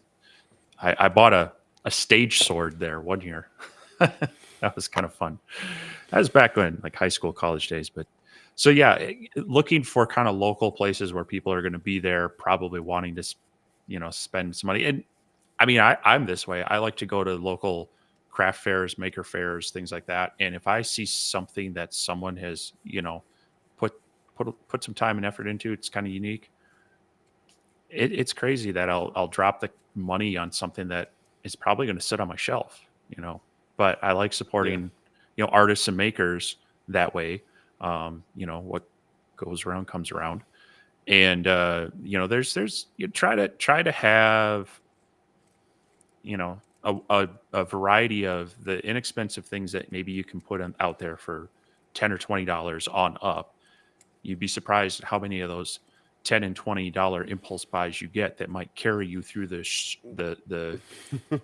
event Yeah. versus the one or two really big items that may or may not sell. But it's still good to have those bigger items out there because people see it, engage with them, give them a card, and they come back to you and say, "Hey, I saw this, but could you do this spin on it?" So, you Yeah. know, Well, I'm going to be honest with you. When I first started doing events, I would take cutting boards, I would take charcuterie boards, I'd take all this stuff with me. And I wound up, when I got there, you got to get it out of the trailer, you got to set it up, put it on the plate stands, display it, and do all this stuff.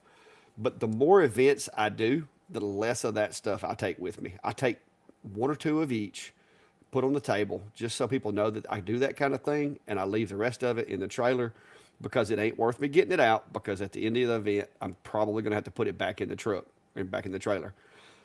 These little ink pens, I burn those on site. I put people's names on them. I put their business names on them, whatever the case may be. Happy Father's Day. I put construction company names, roofing company names. People buying them for gifts for their dad, their granddad, their father, mother, whoever. Dog tags, anything that you can attach to a dog or a cat, people will buy, and they will buy them like wildfire.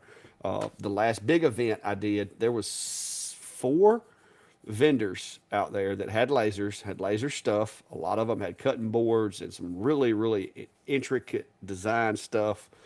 Uh, Nobody there sold a lot of that stuff, but man, they were tearing me up with the pet tags with the dog's name on them. I do like patriotic dog tags with the bead chain that's like, Second Amendment, 1776, some of the old style flags, American flag, you name it. They were buying those things out so fast that I was sitting there during the event having to remake them and restock my little displays. Uh, and then people would come by and go, "Hey, I'd like to have one of those, but instead of just the flag, I want my name and the flag. Can you do that?" And so I'd knock those out. And I mean, there's only like $10 items, but you sell enough $10 items in an hour, that's pretty good money, especially when the stock to make them is cheap because I buy them in bulks of like 250 a box. So I've got to now to where I just concentrate on the small stuff. That's why the next event that I do, that guy is going with me. yeah, So I'm fixing to change my setup out, and I'm fixing to take the X-Tool D1 out of my setup. I'm putting the A24 in there for doing cutouts because I do some like door hanger signs and stuff sometimes, like little 12-inch signs. I'm taking the A24 for that, but I'm taking the F1 to do the little trinkets and stuff like that because it's a lot quicker than having to load my jig file, clamp it in there, put the piece in there, and send it. So I'm going to start taking that little guy to events. Matter of fact, in April, me and you will have it and the Atom Stack at Maymay's. Because I was told if I don't bring my equipment to do some laser engrave stuff, I may not get, I may not be able to make it out of there. So well, I will have a laser with me of sorts. So it might be the F1. I'm going to bring it with for a couple reasons, but I do want to be able to play around with it at the model airplane event I'm going to in Georgia midweek. But yeah, Yeah. you brought up a great point. If your focus is doing these events in person type stuff, being able to uh, do it on the fly, do it right there, and say, hey, what are you looking for? You need a name or whatnot? Um, you know, I have a box of these little brass, just these little brass tags, and I mean, you could put a name on there, or you could literally just take someone's picture and engrave it on there in a matter of seconds for them. There you go. See, Oh, now that I've me. cropped your head, I'm going to be playing with it in so many different Oh, ways. I was fixing to say, there's no telling where that image is going to end up. I But tell you, I actually stumbled upon another thing that I didn't even know was a real deal, and that is medical alert tags. yeah, Uh, I have made them for diabetes, certain other disorders. I had one lady that, you know, bless her, she had a lot of ailments, and so she wanted a tag that basically had all of her ailments on one side and her husband's contact information on the back side. And so I sat there at the event and made it for her. And then like two people in the line were like, "Hey, could you do one of those for diabetic? Could you do one of those for what was it? There was some other thing that I didn't even know what it was." And so I was like, "Yeah, absolutely." And so I was sitting there cranking those things out for these people. There was a couple of them. People had special needs kids, and they wanted a dog tag necklace made in the event that something happened that they were to wander off or whatever. They would actually have a tag like basically like clipped to them or whatever. They had their name and their parents' phone number and all that kind of stuff. I mean, there's all kinds of custom things that people don't think about until somebody asks you, and you're like, you know what? Didn't know that was a thing. Backpack tags. People love those for their kids, especially when school's starting out. Take some acrylic, cut their name out of a piece of acrylic, and put it on their backpack. That way, when they turn it in or out or leave it laying in the library or whatever, they know who the kid is. I mean, there's thousands of possibilities, small possibilities that nobody expects to pay less than $5 to $10 for anything these days. So it's nothing to get $10 for a custom piece that's the fit in the palm of your hand. yeah, and I just looked it up. These are 50 of these little round brass. I don't know what they call them. They're just little brass tags. They're like $15 for a pack of 50 of them. uh, this little clack head on here took literally a minute to engrave with the F1. I mean, granted, I had a little bit of design, but even that, I mean, you take a picture, you crop out what you don't want, you slap it in there, and if you know your settings, you can do those pretty quickly on site. So I mean, if it's only taking Yeah. you maybe 3 minutes between design and burning, it's not like they're going to walk away in that. If you got to take 30 minutes, yeah, that's going to be difficult. But you get these smaller customizable items that people will give you, you know, like you say, $5 to $10 for, and that can make your whole show. So Well, I have one of these at my table, and when somebody goes, "Hey, we just got here and we want to walk around. Can I tell you what I want?" and they just come back by and pick it up, I tell them absolutely, and they'll write down the color they want, what shape, whatever, what they want the text to say, and they leave it with me. When I get caught up, I burn it. They come back by, they pick it up, they leave with it. If they don't come back and pick it up, I'm out like $1 for the yeah, blank. So I'm not really concerned with it. I've never had anybody stand me up like that. So that makes it easier too. Plus, if I do misspell something, I can be like, "Well, that's the way you spelt it right here." So yep, that's always a plus. Uh, Aldrich Customs says that they're doing metal business cards with kids' fingerprints and info for the parents to carry in case of emergency. And like I said, there's an untapped resource there because nobody can get that stuff, and if they do get it, it's offline somewhere, paying shipping and handling and all that. So there's a market for it more than likely in your area. You just got to find your way into it. hmm But Rough Rider, not really. There's a couple of people out there that already do jigs for the F1, and I mean, it's really not a hard machine to create a jig for. And with the size of the work area, I mean, yeah, you could do a jig for dog tags or whatever relatively easy. That just hadn't been something I've came up with. Apparently, Steve has. Well, I've made a couple, but I was just going to point out it's got this bottom plate that it's about four Yeah, inches, and it's the working area, and this pops out, and it's so. I mean, if you've got another laser, it's so easy to cut out, out of like 3 millimeter material, these squares, and then just cut out the things you need in there, and maybe laminate or glue them. It's really not hard to do that. And this is it recesses down into the base of the laser, so it makes it fairly simple to make these. So, um, you know, once you get this outline set up, and you can just laminate one or two pieces, one with your base and then the other one with your cutout for your part. Makes it very easy to just make your own jigs with that. So maybe I'll do a video on that, just to kind of help spark that idea of making some simple jigs for this. It's harder to cut it with the F1 itself if that's the only laser you have, because it's not as powerful, and getting out to those extents, it's going to be kind of an angled cut. But if you've got like a 10 watt or a 20 watt laser to pair with this, it's fairly simple to make those. yeah. I bet I could use this 3 millimeter plywood that I don't use for nothing else. Yeah. I've got a bunch of that stuff. When I did the ceiling of the shop, I ordered way too much, and so I just cut it up for laser use. But I did do a video on a pen fixture for this, and I show in that video, and also shared I just threw the files out there for free.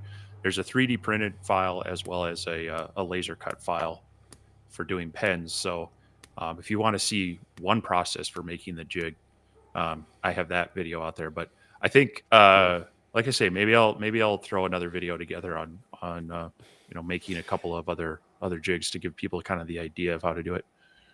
yeah, I hadn't. Like I said, it's not something I've done, which I haven't really had. I haven't sat down and played with it on like batching things out, because I already have everything else set up to where I can do that. But it wouldn't be that difficult to do. And technically, with the little base right there, you could use the pieces that they send with it and create somewhat of a jig, relatively easy, using the little corner bracket. I don't know what you want to call the L bracket thing that comes with it. Mm-hmm. Yeah, Yeah. the little screw in L Uh, bracket. yep. It's a little bigger than I thought it would be for that machine, but it works. The other one that I have is smaller, and it's just, with my fingers, it's just kind of hard to get to. Mm-hmm. Lance Rainey's asking, do you think the We Create Vision would be portable enough to do on-site work? That's going to depend on how far you got to carry it, because that thing's not light, and whether or not you have help, and your physical conditioning, of course. Uh, it's doable, but I would think you would definitely need to be prepared for moving it around, because it's not light. And the other thing is it tends to be a little more sensitive to being level. Yeah.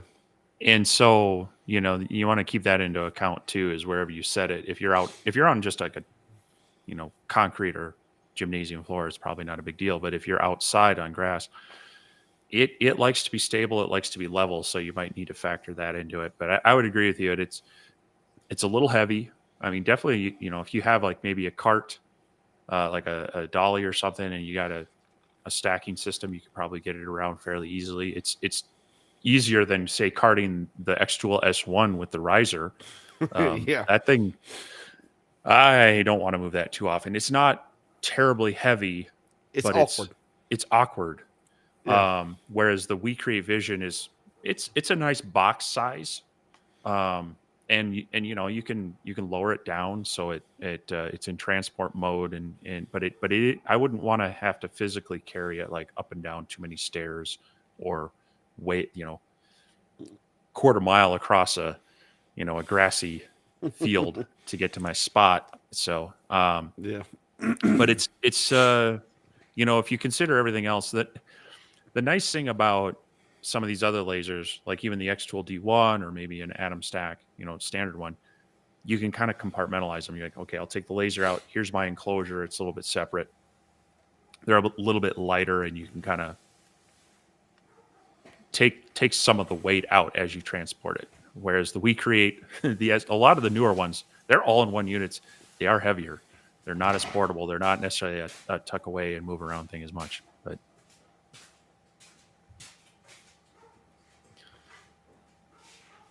you wandered off to grab something. There you go. Okay. This is what is going on my portable shack. This dust-covered Atom Stack A24. It's a little smaller and a little lighter than most of the other machines.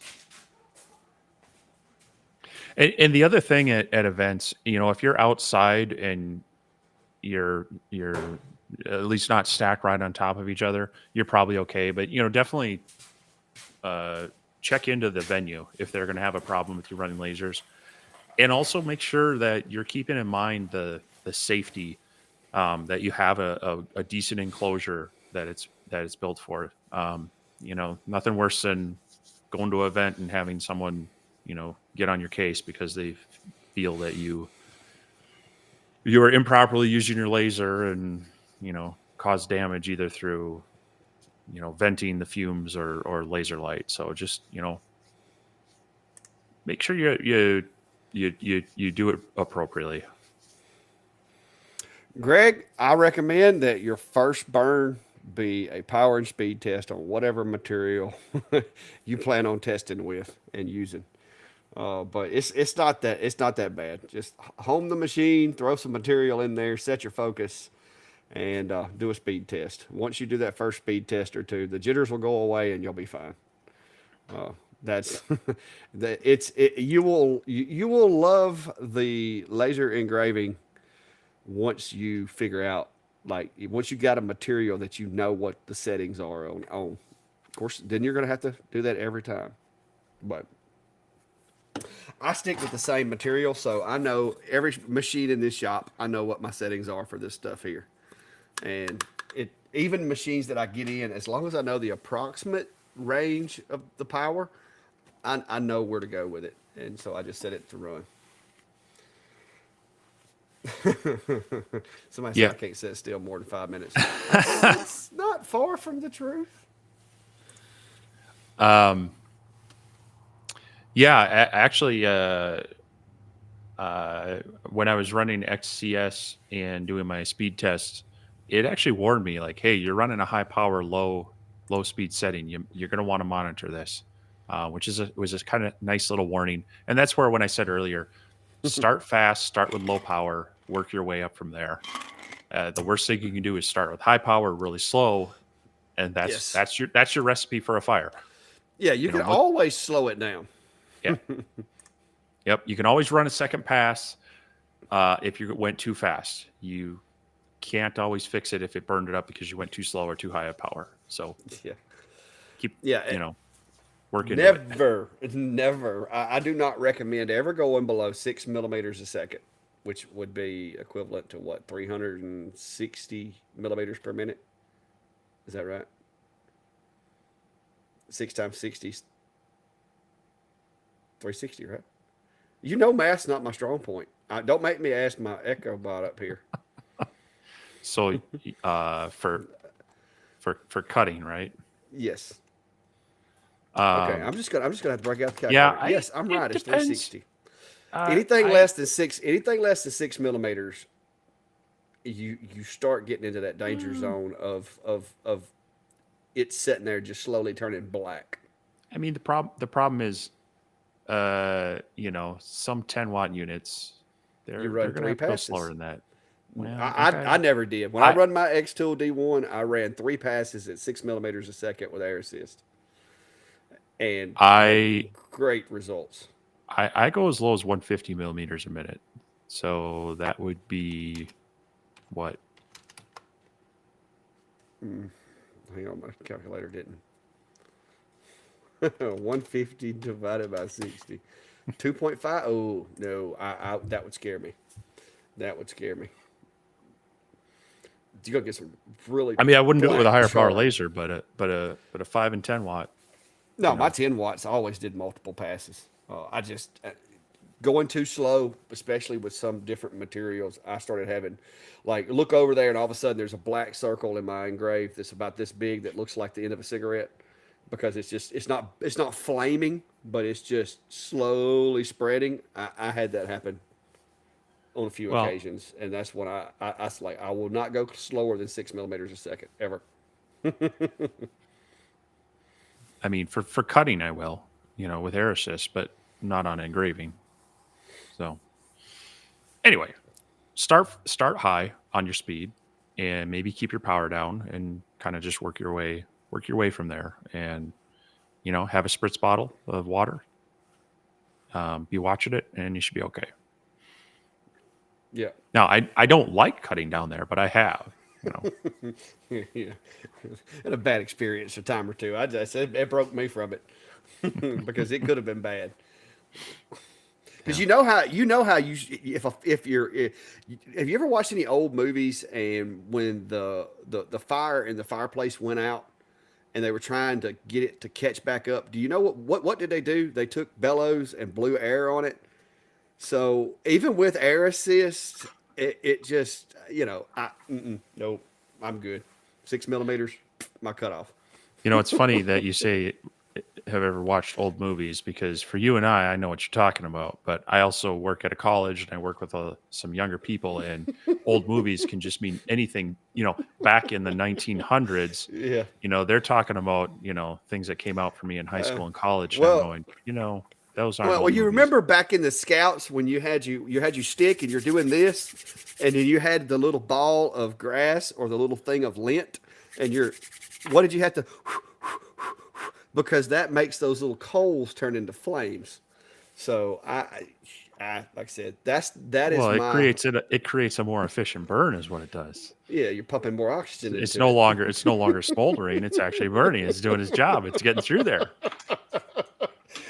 Hey, when my laser looks like I'm running a freaking a plasma cutter, if we're speeding up a little bit. Plasma cutters are supposed to have sparks going out the bottom. Lasers, not so much. But yeah. Oh, Mm. Well, Chris, yeah, Star Wars is a back in the old days movie, but you talk to kids these days, they're talking about the Jar Jar Binks ones being the old Star Wars. So, or heaven yeah. forbid, anything that's come out from Disney. All right. See you not. Have a good one. Uh, I I don't have one of those. That's not quite in my range of affordability right now. Do you have one? You do, don't you? I don't have a downdraft table for sanding. I've seen a few people make them. That's all about airflow. Um, a cheap alternative, get yourself a box fan and throw some box filters on it, and just move air across your sanding area, and that filter will catch it. But yeah, I've seen some plans out there to make some depending on how big you want it. But the problem is you really got to get some airflow moving through it. And so it usually involves like an old box fan furnace kind of thing.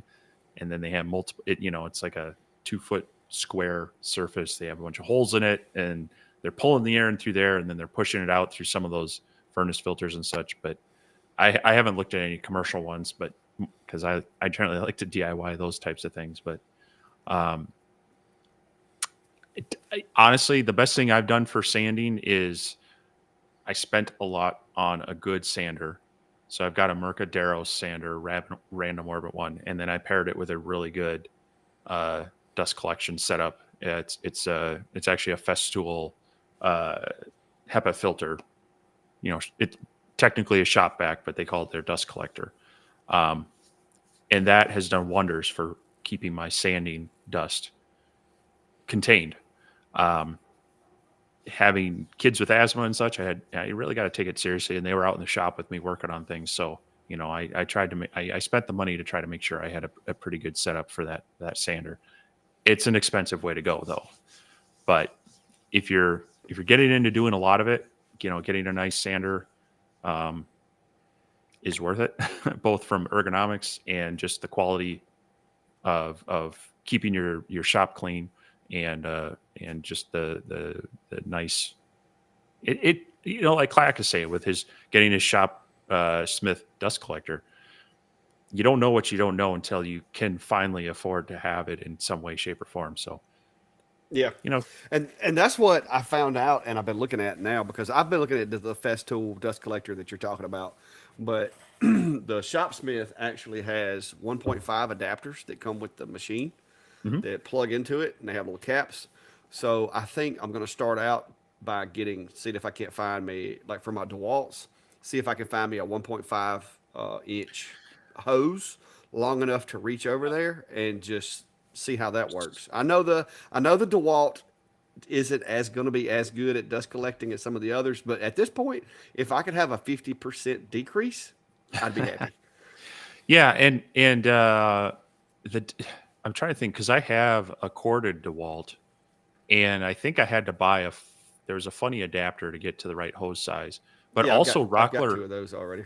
Rockler makes some small port adapters that they're kind of a silicone adjustable hose that kind of you can stretch and fit over a few different things. So yeah, getting just a good shop vac collection on your existing sander will do wonders over just having that just little bag that kind of collects a little bit and then just starts spitting things everywhere. So Yeah, yeah. When mine starts spitting, I go clean it out. But it's just, especially when I'm doing a lot of projects in a day, it's just like there's no end to it. It's just go clean it, come back, go clean it, come yep. back. So I'm looking for a better alternative, and I think, like I said, I think the Shopsmith is capable, as long as I can get everything connected to it and using that 1.5 hose, I think is going to be the way to go. Yeah. So I mean, let me grab this real quick.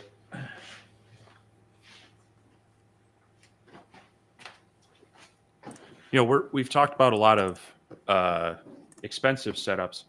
Um, I just got this in actually. This is from Oneida. It's a Dust Deputy Low Pro. You can kind of see right there is a 5-gallon pail, and it's got a cyclone on top of it, and that's just hooked up into a typical rigid shop vac. Um, these you can get these setups for anywhere. I mean, you want the cheap Chinese knockoffs that may or may not work for like $25 on up to maybe $75, $80 for a setup like this. It goes on a 5-gallon pail, and this will improve your shop vac performance for things like this. And putting that on, I actually have this on. Well, let me just wheel it over here. I've got this on a cart for like moving around my shop. I can take it out to the fan for vacuuming, but I can wheel it up to tools that need dust collection. And like I say, you don't have to have a lot of money into it, and it does a lot for you. Well, let me go grab it quick. Greg, yes, on the Rolly there is a USB cable that comes out of the back of it. That is the one for the camera. It's it has two USBs. You got one that's going to connect to the machine on the side, on the left side, and then you have the other one that comes out for the camera. And I'll give me just a second. I'll show you right quick. So, so this right here is going to be the camera. This little wire right here is the camera, and then that one is going to be for the PC connection. So there you go.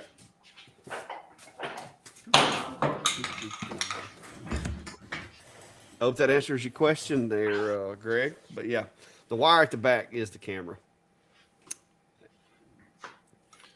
So this is that little adapter I was talking about from Rockler.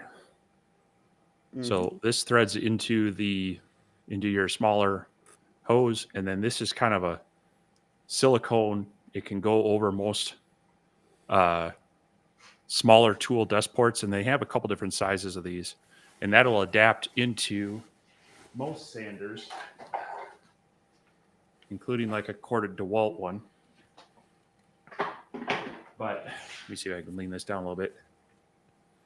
So this is the setup I have. Just a 5-gallon pail, cyclone down into the shop vac on bottom. And then I have my hose coming out that I can hook into whatever tool So this can just hook into whatever tool. So you can adapt it down to the smaller size if needed, or I can hook this into the CNC. I can plug it into some of the other tools that have a 2.5 port. And this is just some 1/2-inch plywood, your typical shop vac, and one of these buckets. It does a lot to help, when you can hook up dust collection to any one of those, any one of your tools or into your sander, it can do wonders for kind of keeping the clutter down and keeping it out of your lungs and such. So I would strongly recommend that. If you can't get some of these more fancy ones with the HEPA filters and whatnot, I would definitely recommend trying to do something similar to this to help out. Well, all of my big tools are exhausted using the old wind that I have, but it just literally blows it outside. Like, so, but I don't run those for extended periods of time. And where I'm at, like I said, if I'm just making some chop cuts or running the table saw or the router table or something for a little while, it's not enough to change the temperature as much. But with the CNC, I've got it on the Shopsmith. But you can see right there, I've got that hose that goes up to PVC and it goes over, comes back down, and it connects over into the wind. And the wind literally has a 4-inch piece of pipe that goes out the wall. And then once the pile gets too big, I take the tractor, go over there and scoop it up and go dump it in the chicken pen. They love getting all the grubs and bugs and stuff that get in that pile. But I have it's a little messy. I've been using it to do woodworking this week, but I'll walk you over there and show you. It's confusing with the blast gates though. So you got blast gates for every machine. Oh wow! Yeah, and this is where I forgot to close. I think I forgot to close this one, and the planer, it has the blower built into it, so it blows chips out the top of the table saw if you're not careful. And then over here, I've got the bandsaw is connected back over to there, and then it all goes to there, and then it goes out through the wall to the free world, and then this guy is connected, of course, to the CNC. So it's a bit of a cumbersome mess right now. When I get if I ever get to build me a new shop, I'm gonna do a little better job with that. But that was the best I could do with the situation that I had, economically speaking. The blast gates are the cheapest ones you can get on Amazon, and they're not ideal, but it somewhat works for now. So yeah, so Martin, this pipe right here, the metal pipe, I haven't seen a whole lot of static problems with mine. I don't know if I just got lucky or what, but the PVC, I haven't had a problem with it. Now the spiral hose does have a metal wire in it, so mostly every machine that metal wire connects to, it grounds it.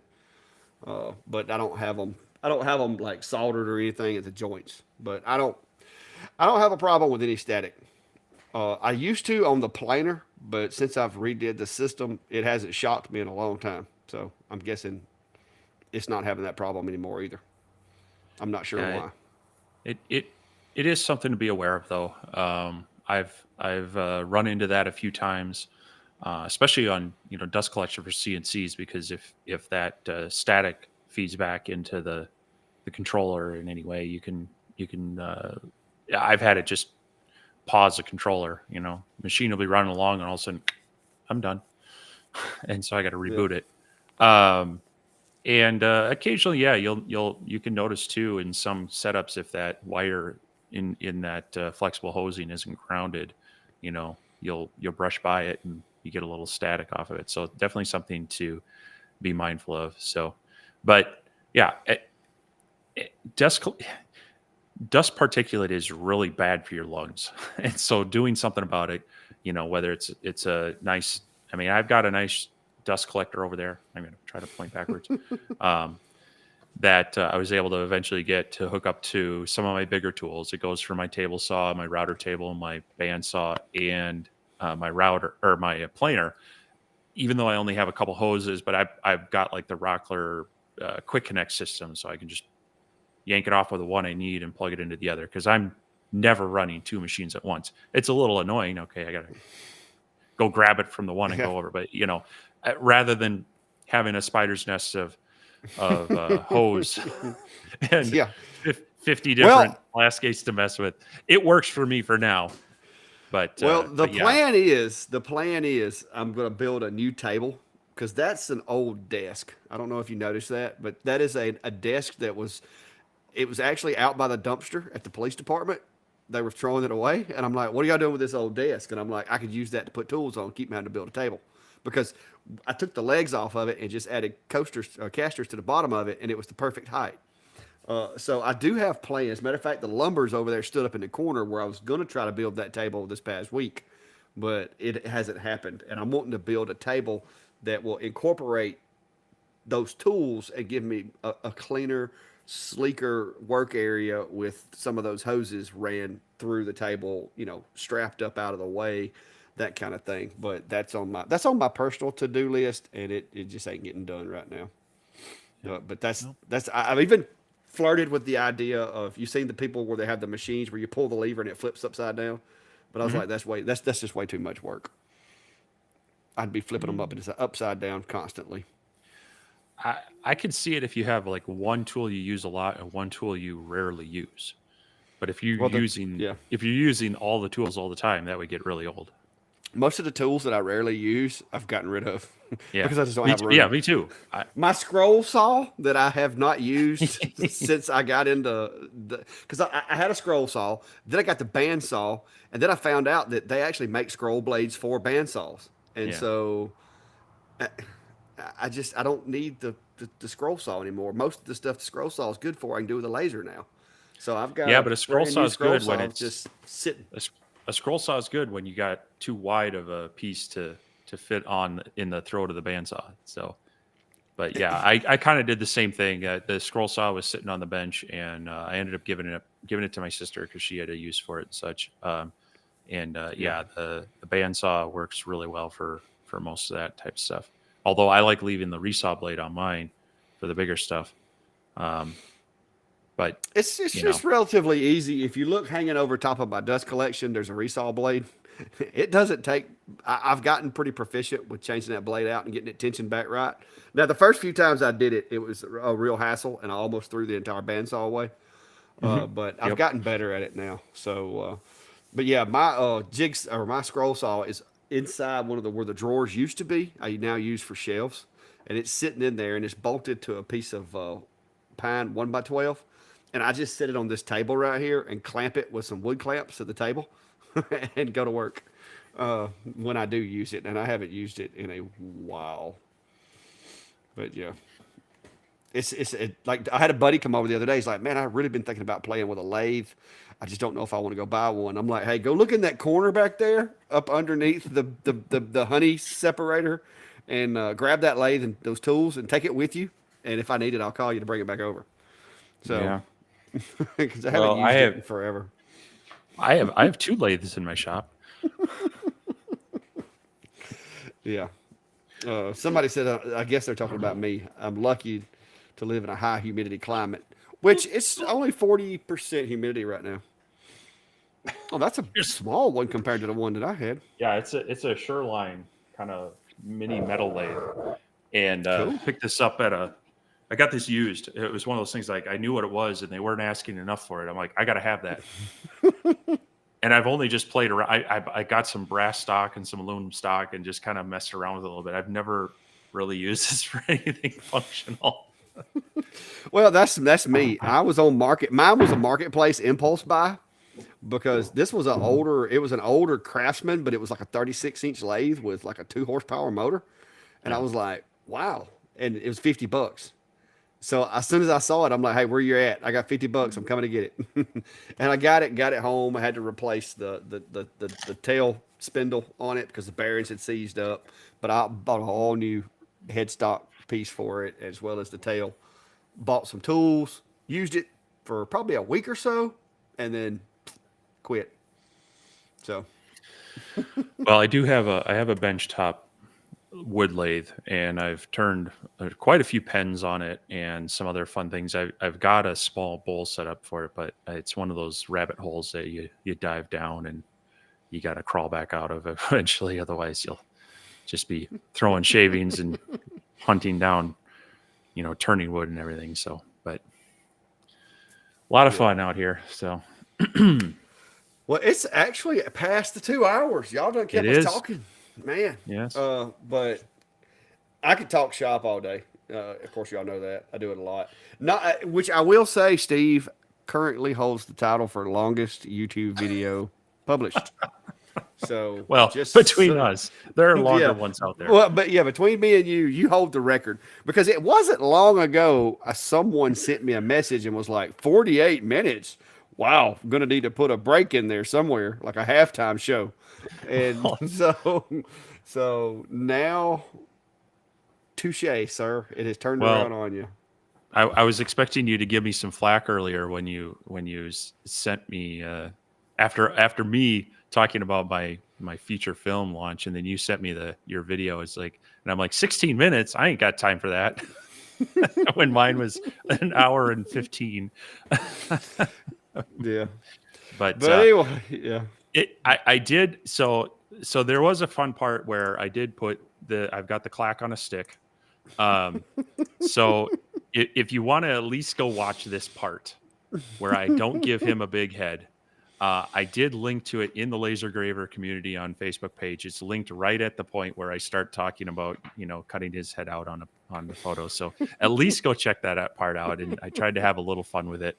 And but yeah, I appreciate everybody's support there. The whole video is more of we talked about this earlier. It's a long video on getting started with your S1 and the XCS 2.0. I promise you, I don't want to do videos that long very often. So, but there is some fun stuff in there.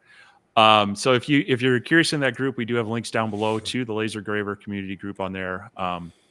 We do have a lot of people in there sharing their ideas, their file, not their files, but their projects, and sometimes their files. We try to keep the sales stuff out of there unless it's an established member that's doing something. We try to keep the just the people coming in as spam stuff out of there. But it's a good group, growing. With more people asking questions. It's a good way to connect with us and others when you're trying to get help midweek and we're not around. We also have links down below on our videos to our Laser Engraver community map. We're over 415 strong on there now. There's a form there where you can put a name to be displayed, which is optional, as well as a location. It can be any location that Google Maps will pick up, and that will put your pin on the map to help us fill out where all of our listeners and viewers are at. It's completely optional, and you don't even need to use a real name. You can use your shop name or just a screen name or no name at all. And you don't need to put your specific address. It could just be city, state, or regional area, landmark kind of thing. But it is kind of neat to see where everybody's at. Allows people to somewhat, get an idea if there's someone near them that maybe you want to do a meetup, or if we're traveling, like I'll be doing here in a few weeks. And we think we might be able to have a meetup. We'll throw something out there if it looks like there might be some people in the area. So check that out down below. I do try to update that a few times throughout the week with the responses. So don't be surprised if your pin doesn't get dropped on it right away, but it'll be there shortly. Other than that, if you're here from my channel, go follow Clack and give him a like. We have Facebook pages and Instagram pages we try to keep up, and all that support does help give us a little more benefit when we're trying to work with companies and products and get more information to you guys. So that's my spiel on all our stuff.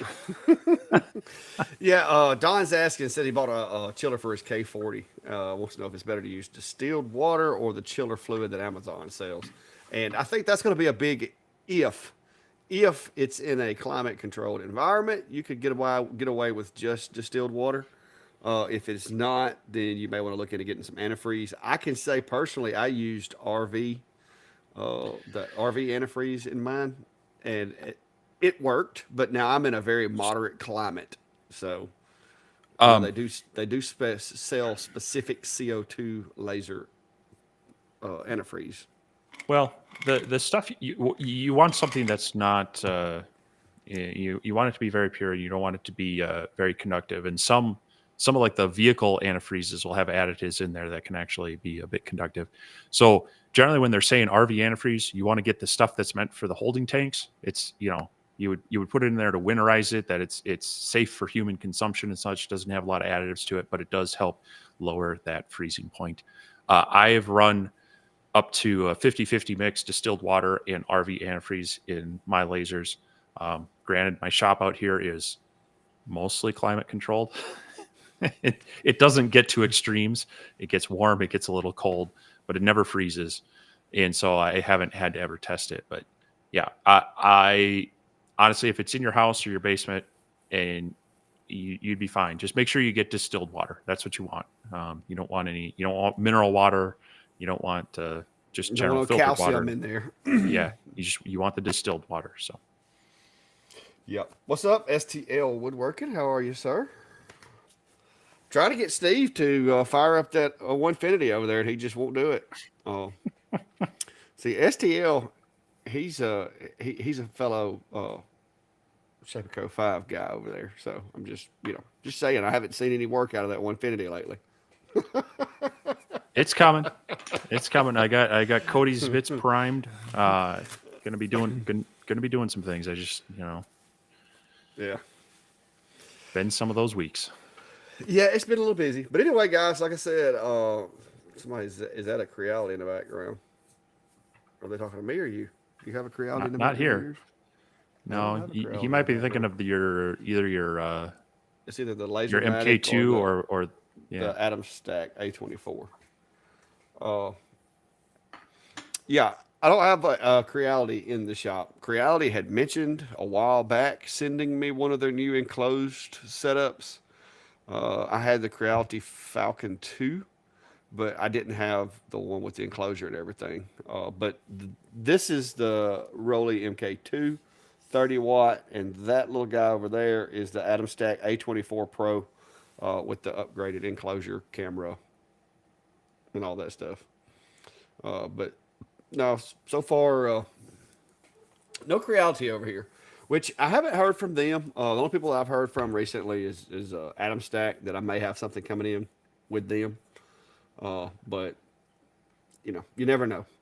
Trying to stay away from that as much as I can. But as new lasers come out and new innovations come out, I do want to be able to try them out, see what they do, and try to pass that information on to you guys, because that's one of the reasons why, even though it's a pain dealing with having to do this stuff sometimes, because you have deadlines and you have, you know, backlog at times.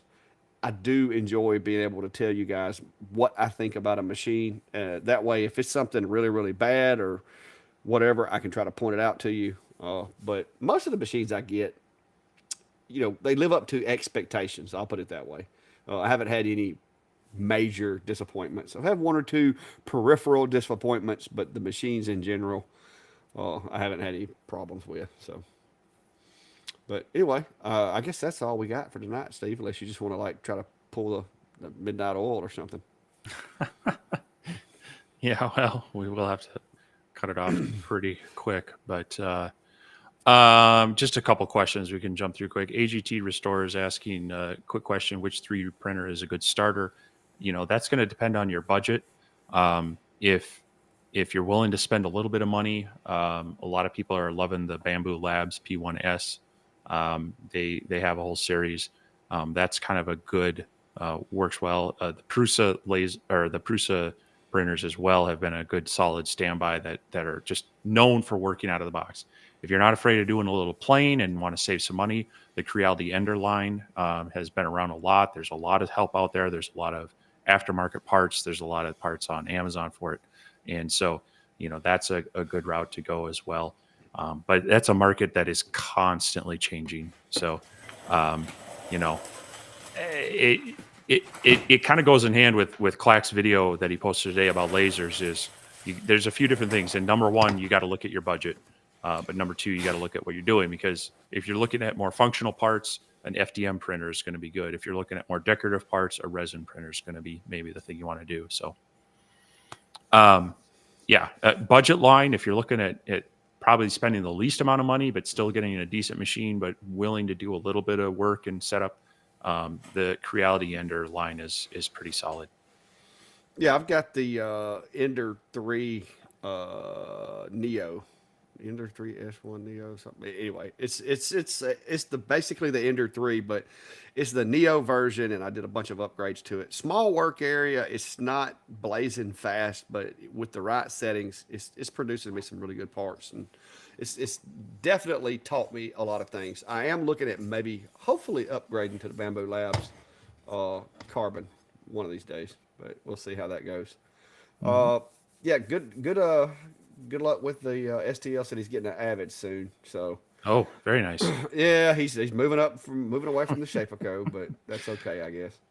Well, my friend Chris has his running a Glimpse Inside down in Florida, and he's been loving it. Really nice machine. So Yeah. Andrew, every Sunday night at 7 p.m. And I don't think we've missed a Sunday in over a year and a half now. Even Easter, Super Bowl Sunday, Christmas Eve. yep. Because like I said, a lot of you guys are like us. We're homebodies. We don't really go out, go places, go partying or anything like that. We like spending quality time with our tools, and so we always discuss. Hey, it's going to be Christmas Eve. Are you good? And Steve's like, Yep, I'll be at home. So let's do it.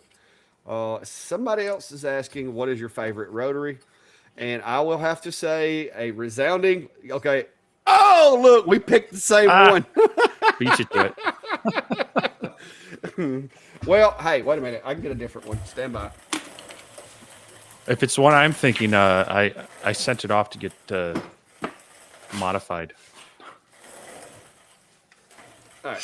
This is actually my favorite because it's black. Oh, look at that. Ooh, yeah, that's a black one. Yeah. And then that's the Atom Stack Chuck style. What are they? Is this like the R2? No, R1 Pro.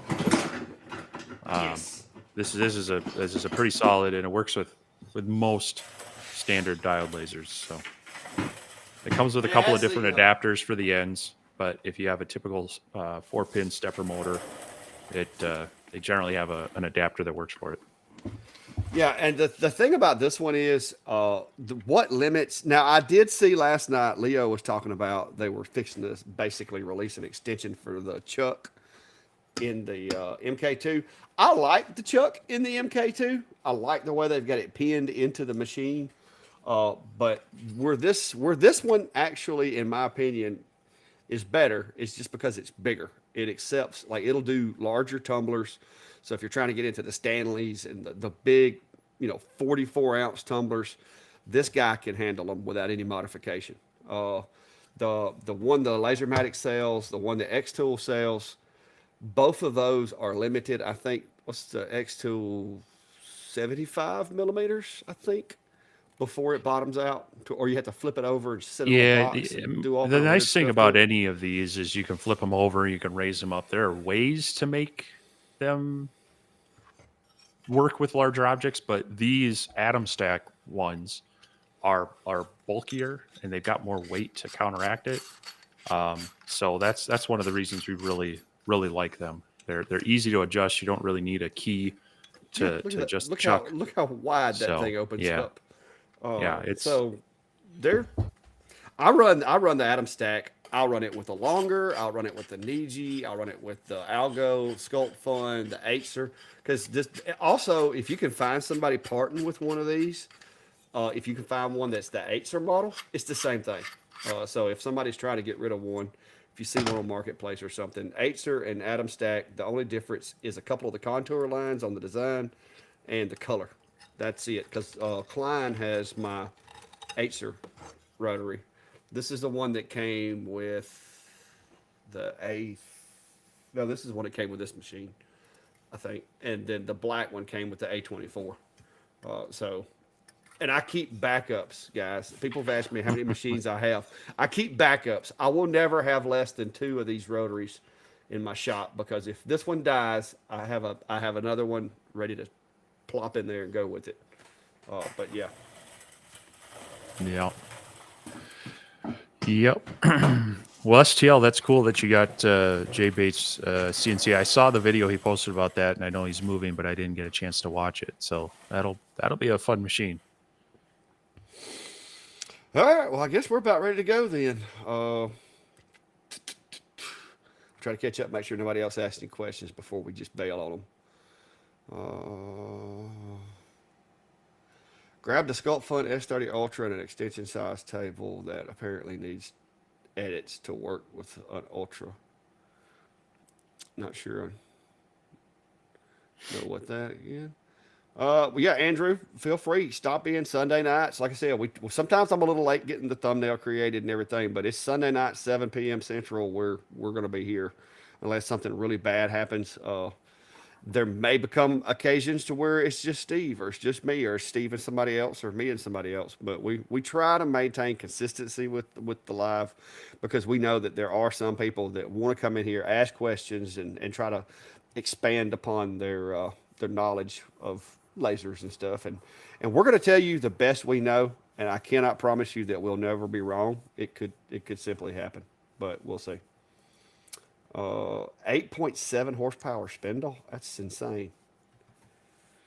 I'd break so many bits. But anyway, y'all have a good night, and I appreciate you stopping by. STL, like I said, if you're into CNCs, he's got some pretty cool stuff over there that he does, especially with the inlays, which I haven't even thought about trying to get into yet. I have been watching some of his videos trying to get an idea of what I'm getting into, but that's a whole nother rabbit hole. And I'm just now starting to settle into this whole epoxy rabbit hole, so it'll be a while. But till next time, guys, if you have any questions, like I said, me and Steve both have Facebook pages. You can go over, follow, like, share those pages. And if you have any questions, you can message me or Steve. That or email are the two best ways to get in touch with us, because a lot of the stuff with YouTube, once you post your first comment or your first thing, it's easy to get lost in the mix. But if you will, if you'll send me a message through Facebook or an email, that's the best way to contact us. And also go check out the Laser Engraver community page. Links in the description. A lot of like-minded people and as few of spam bots as we can allow, because as soon as they make themselves known as a spam bot, we delete them and get them out of there. Trying to keep it clean for you guys to be able to share your ideas and stuff. So anything you got, Steve, you want to say before we cut on out of here? No, I'm good. We'll see how this week goes. Hopefully we'll both be getting some more content out. Otherwise, we'll definitely see everybody back here next Sunday night. All right. Thank you. And y'all be safe. Have a good day. And go check out STL Woodworking if you want to see how to do some CNC stuff. And I guess a new Avid machine. Good night, everybody.